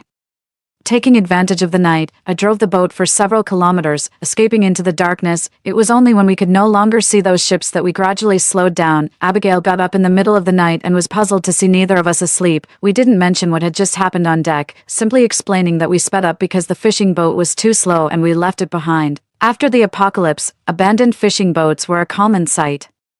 and we had encountered many on our journey, so Abigail wasn't too surprised by this. Seeing that nothing was amiss, she yawned and went back to sleep. Since Uncle's fishing boat was discarded, our speed had indeed increased significantly. On good days, we could find ourselves in rain-free zones for a few days each month, and sometimes even enjoy a few minutes of sunshine, thanks to our daily nourishing meals and sufficient physical activity. Abigail's health improved markedly.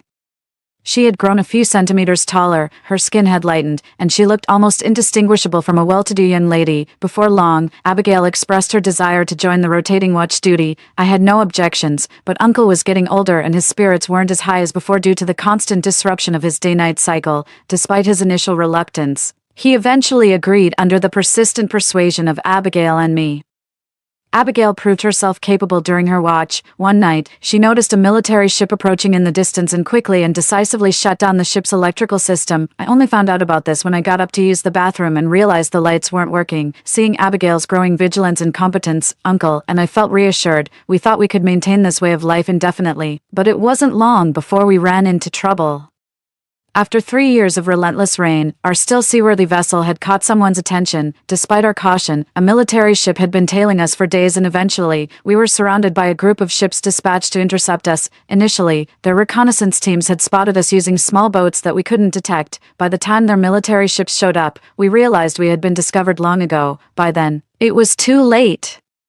The experienced enemy quickly blocked all possible escape routes, trapping us completely. Just as the situation seemed deadlocked and Uncle and I were planning to escape by detaching the yacht from the fishing boat, a military ship suddenly appeared from the west, leading a fleet of fishing boats that broke through the encirclement. Just when we thought we were caught between a rock and a hard place, I saw a familiar figure on the approaching military ship and immediately rushed out of the yacht. Through my binoculars, I clearly saw the man on the deck of the military ship was Gavin. Reuniting with Gavin was something I hadn't anticipated. After the apocalyptic rain, Gavin had indeed taken my advice and boarded a ship with a few trustworthy comrades, surviving the tough initial months with the supplies I provided. Soon, they were incorporated into a patrolling military ship. Unlike others, Gavin had previous combat experience in northern Myanmar and excelled in battle, quickly rising through the ranks to become a senior officer with his own small troop. A year ago, another senior officer on the ship led a mutiny. The supreme leader and the rebel leader fought fiercely and both ended up shot and falling into the sea. After that, the rebellion was quashed by Gavin's men, and he naturally ascended to the role of the supreme leader. Gavin's leadership differed from his predecessors, perhaps weary of the death and destruction he had seen over the years. He lacked the same ambition for aggression and warfare, so, apart from leading expeditions to scavenge for supplies, his ship rarely engaged in conflicts with other military vessels. When I encountered him, his ship was already on its last legs. Had he not recognized our vessel, he likely wouldn't have engaged the other military ships. After all these years, I couldn't guarantee that there wouldn't be any mishaps. So I asked my uncle and Abigail to stay on the ship while I went alone to meet Gavin on the warship. Gavin had changed a lot over the years. The once young and robust bodyguard had transformed into a composed and steady leader. Sitting in Gavin's office, I had the slightly stale apples on the plate before me and began to ponder. The fact that there were still fruits after years of stormy weather spoke volumes of Gavin's high rank. Gavin, however, looked somewhat unwell, and the appearance of blood spots under the skin of his subordinate who entered the room made me frown. Gavin seemed unfazed and chuckled. "Don't laugh, Finn, but this ship of mine will completely halt in the sea in a month. If it weren't for recognizing your ship and coincidentally passing by, we would have settled down somewhere else." I was taken aback. "Are you planning to settle down permanently?" Gavin sighed. "There's no choice. Even if I attack other warships, it would only extend our time for a few more years. Oil is underground, and sooner or later, we'll have to stop." I rubbed my fingertips. "Have you tried using electric power?" Gavin shook his head. "We have quite a few experts in that area on the warship, but they've calculated that it's hard to power such a large ship." I nodded and after pondering for a while asked, "What about their illness? What are you planning to do?" Seeing that I had already noticed, Gavin no longer hid the truth and rolled up his sleeves to reveal his arms. "It's inevitable. Nearly everyone on board has it, some more severe than others. We have doctors and nurses, but they're of little help. After all, it's hard to cook without rice, and medical resources are scarce. Most of the medicine and quality resources are reserved for pregnant women and children." Seeing the similar red spots under Gavin's sleeves, I glanced back at the fruit basket on the table. People lacking fruits and vegetables for a long time could suffer from scurvy to various extents. It seemed that despite his high rank, Gavin didn't indulge in extra luxuries. Just then, a few children appeared at the door. They were thin and stared eagerly at the apples on the table. Gavin was used to this and just smiled, waving them in to take the fruits. The children, understanding manners, each took just one apple. shared it among themselves, and left the core behind. Bowing in thanks before running out, looking at the apple cores on the table, I turned to Gavin with curiosity. Gavin, examining the precious cores, said, I plan to find a suitable sea area and then try to find some soil that can be dried and cultivated, to see if we can grow fruits and vegetables. Our generation has seen a prosperous world and is indifferent to life and death, but those children born into disasters, who have never even touched soil, haven't tasted sugar, seen ice cream, or even eaten rice, I can't bear to see them unable to eat fruits and suffer the same diseases we do. I tilted my head. What, do you have children now? Gavin laughed heartily. Just 3 months old, a girl. Seeing his reaction, I stood up. Let me meet her. Gavin patted my shoulder. Let's go. Under Gavin's guidance, I found that he managed the worship meticulously. The upper levels were mostly technicians, women, and children, while the lower levels housed sailors and fishermen. The worship had a nursery where children with and without parents were raised together. Babies a few months old were housed in maternity rooms with their mothers, cared for by dedicated personnel. Despite the scarcity of resources on the worship, the children and women seemed to be in good spirits. Gavin's wife was a gentlewoman. Despite her special status, she still shared a maternity room with other new mothers. Gavin waved at me with the baby in his arms, and the woman beside him smiled and encouraged me to come over. As I approached and looked at the tiny body of the infant, a tender feeling inside me melted. However, my attention was soon drawn to several pieces of dark bread on the bedside table of Gavin's wife. This was the daily food of people in past apocalyptic times, known as dark bread. It was easy to store but very hard. Each bite had to be soaked in water before swallowing, or else you would choke and struggle to breathe. Seeing me staring at the bread, Gavin's wife seemed to understand something and immediately turned around to pull out a well-packaged, soft small loaf of bread from the deep end of the drawer. Have you eaten yet? Have a little something to fill your stomach. Looking at the well-packaged but possibly expired bread,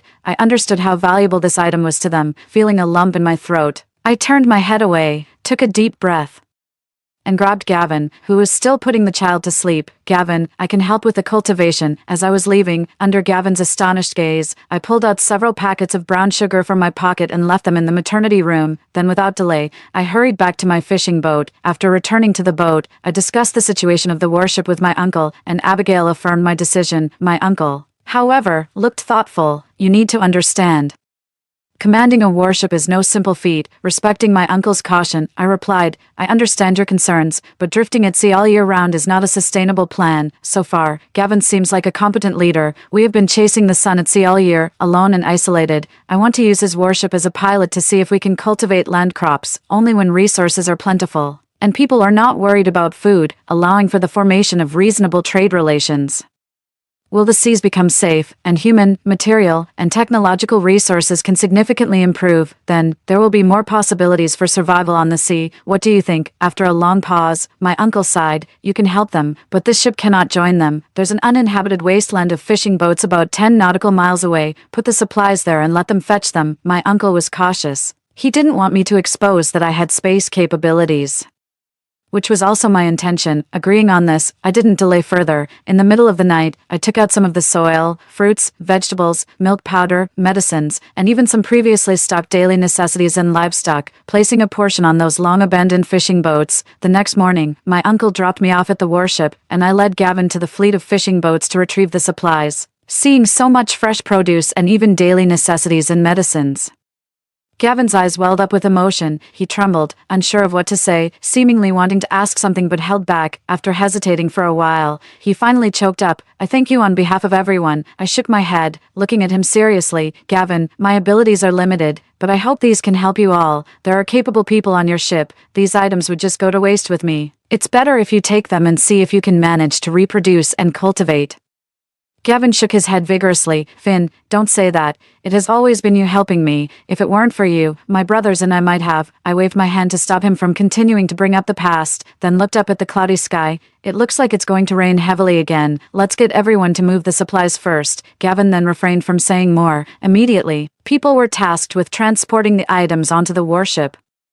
A specialized work cabin had already been prepared on the warship, and these valuable resources were being strictly managed. Only after ensuring that all the items were properly settled and the newborns were fed with milk powder did I say goodbye to Gavin. As expected, Gavin asked if I wanted to stay. Either way, there's more space on the warship, and more people. You, staying here might mean a better life for you. Seeing his indecision, I smiled and said, Just think of me as going out to find supplies. If I'm doing well after 6 months, I'll come back for you." Gavin smiled at my words, didn't press further, and nodded. "Finn, take care, take care." Epilogue. I never returned to Gavin's worship as promised. As my uncle used to say, I couldn't just be a walking cash cow. There were plenty of supplies, and if managed properly, Gavin wouldn't need to worry about the future. But if not managed well, my returning would be pointless. In the time that followed, my uncle and I taught Abigail how to use firearms and to dive, and sometimes we even went underwater together to search for relics from the old era. Years later, we had nearly circled the Earth, and our plan to chase the sun had become a monthly routine. Along the way, we met many survivors and even had pleasant trades and exchanges of experiences with some well-supplied warships and large cruise ships. Of course, we also encountered other adventurers chasing the sun. The most interesting encounter was with a similarly powered hydroelectric yacht. The owner of the yacht was a girl who had been stranded at sea for a whole year because her yacht broke down. When she saw us passing by, she threw out some instant noodles hoping we would help repair her yacht. Seeing the girl crying desperately on the deck, my uncle and I were suspicious of a trap and decided to sail away, but after a few kilometers, seeing that the yacht was still in the same spot, we felt something was off and returned to check. We soon realized the yacht was genuinely immobile. If it were a scam, she would have moved on to deceive other ships by now. With our guards lowered, we boarded the yacht with our guns ready. To our surprise, this large yacht had only this girl on board. After some conversation, we found out she was a doomsday enthusiast and a wealthy heiress named Victoria. Initially, she had stocked up on supplies on her yacht just for fun, not expecting that a real disaster would strike and actually save her. Unfortunately, she knew nothing about yacht maintenance, so after an electrical short circuit, she was stranded at sea for a year. Incredibly, she had been lucky enough to avoid any attacks. My uncle was skilled in repairs and quickly identified the problem. Victoria was so moved that she nearly cried, stuffing us with food while we worked. We didn't need the food and declined, as the repairs took a while. Abigail called us from our boat to come back for a meal. Seeing Abigail, Victoria brightened up and immediately fetched a large supply of sanitary pads from her fishing boat, embarrassing Abigail with her enthusiasm. It was then I realized I had been neglecting something important all along. Once the yacht was repaired, we planned to leave, but Victoria stuck to us like glue. Wherever we stopped, she stopped. Wherever we went, she followed. As time went by, Abigail started spending more and more time aboard the cabin. She gradually became friends with her. After all, very few girls had ever been close to Abigail, my uncle, and I didn't object to their association. Abigail quickly fell deep into this friendship. The two girls would whisper secrets and even started sleeping over on each other's yachts instead of coming home. Every day, my uncle would bang on pots and pans as he went to fetch them, only to find them eating instant noodles and snack sausages on the yacht, which frustrated him so much that he'd storm back home with the pork ribs he had cooked. Seeing the yacht empty, my uncle felt something had to be done. He decided to pull a big move by having me bring out the barbecue gear, and they set up a grill right there in the cabin. As the enticing aroma spread, the two girls finally came out. Drawn by the smell, my uncle then sat back, fanning himself, thoroughly satisfied. Meanwhile, out on the sea, the piracy had significantly reduced. We occasionally heard rumors during trades with other fishing boats about a decommissioned warship that had started a trading market. Before long, there seemed to be an unspoken agreement above the sea. More warships ceased their combat activities and instead followed suit, starting to cultivate and breed on their own vessels. Abigail finally didn't have to hide on the yacht anymore and could move around more freely. In the 7th winter of the storm, her phone picked up a signal again. It was unclear who had devised it, but as long as one entered a fixed maritime zone, one could receive the signal band of that area. By this time, almost every major maritime zone was guarded by a warship, and small sovereign communities were beginning to form. People also started to research hydroelectric power systems, and before long, many fishing boats capable of moving like ours appeared on the sea. In the 10th summer of the storm, the world's signals unified. People began to study the weather, and some surviving experts and scholars gathered together to jointly study satellite cloud maps and even derived patterns. Based on these patterns, they created a precipitation cycle chart for each maritime zone, and those who went out to sea would consult this chart, greatly minimizing dangers. In the 10th winter of the storm, I followed the sun and returned to Gavin's warship. After many years, Gavin's warship had significantly expanded. Numerous fishing boats surrounded his warship, forming a vast network where one could see various trades taking place. Despite the still harsh weather conditions and the tough life, at least people no longer had to uniformly chew on the hard, black bread. Approaching the vicinity of the old warship, I looked at Gavin on the deck, talking to someone. with a little girl clinging tightly to his legs. As a streak of sunlight fell from the sky, Gavin seemed to sense something and looked down in my direction. I waved at him, and his expression slowly changed from disbelief to joy. He picked up the little girl by his side, gestured for me to stay put, then turned and ran down the stairs, watching the once disheveled man standing soundly before me. All his rashes faded away. I smiled and extended my hand. "Gavin, long time no see." Gavin smiled too, came forward, and embraced my shoulders, his eyes brimming with tears. "Long time no see."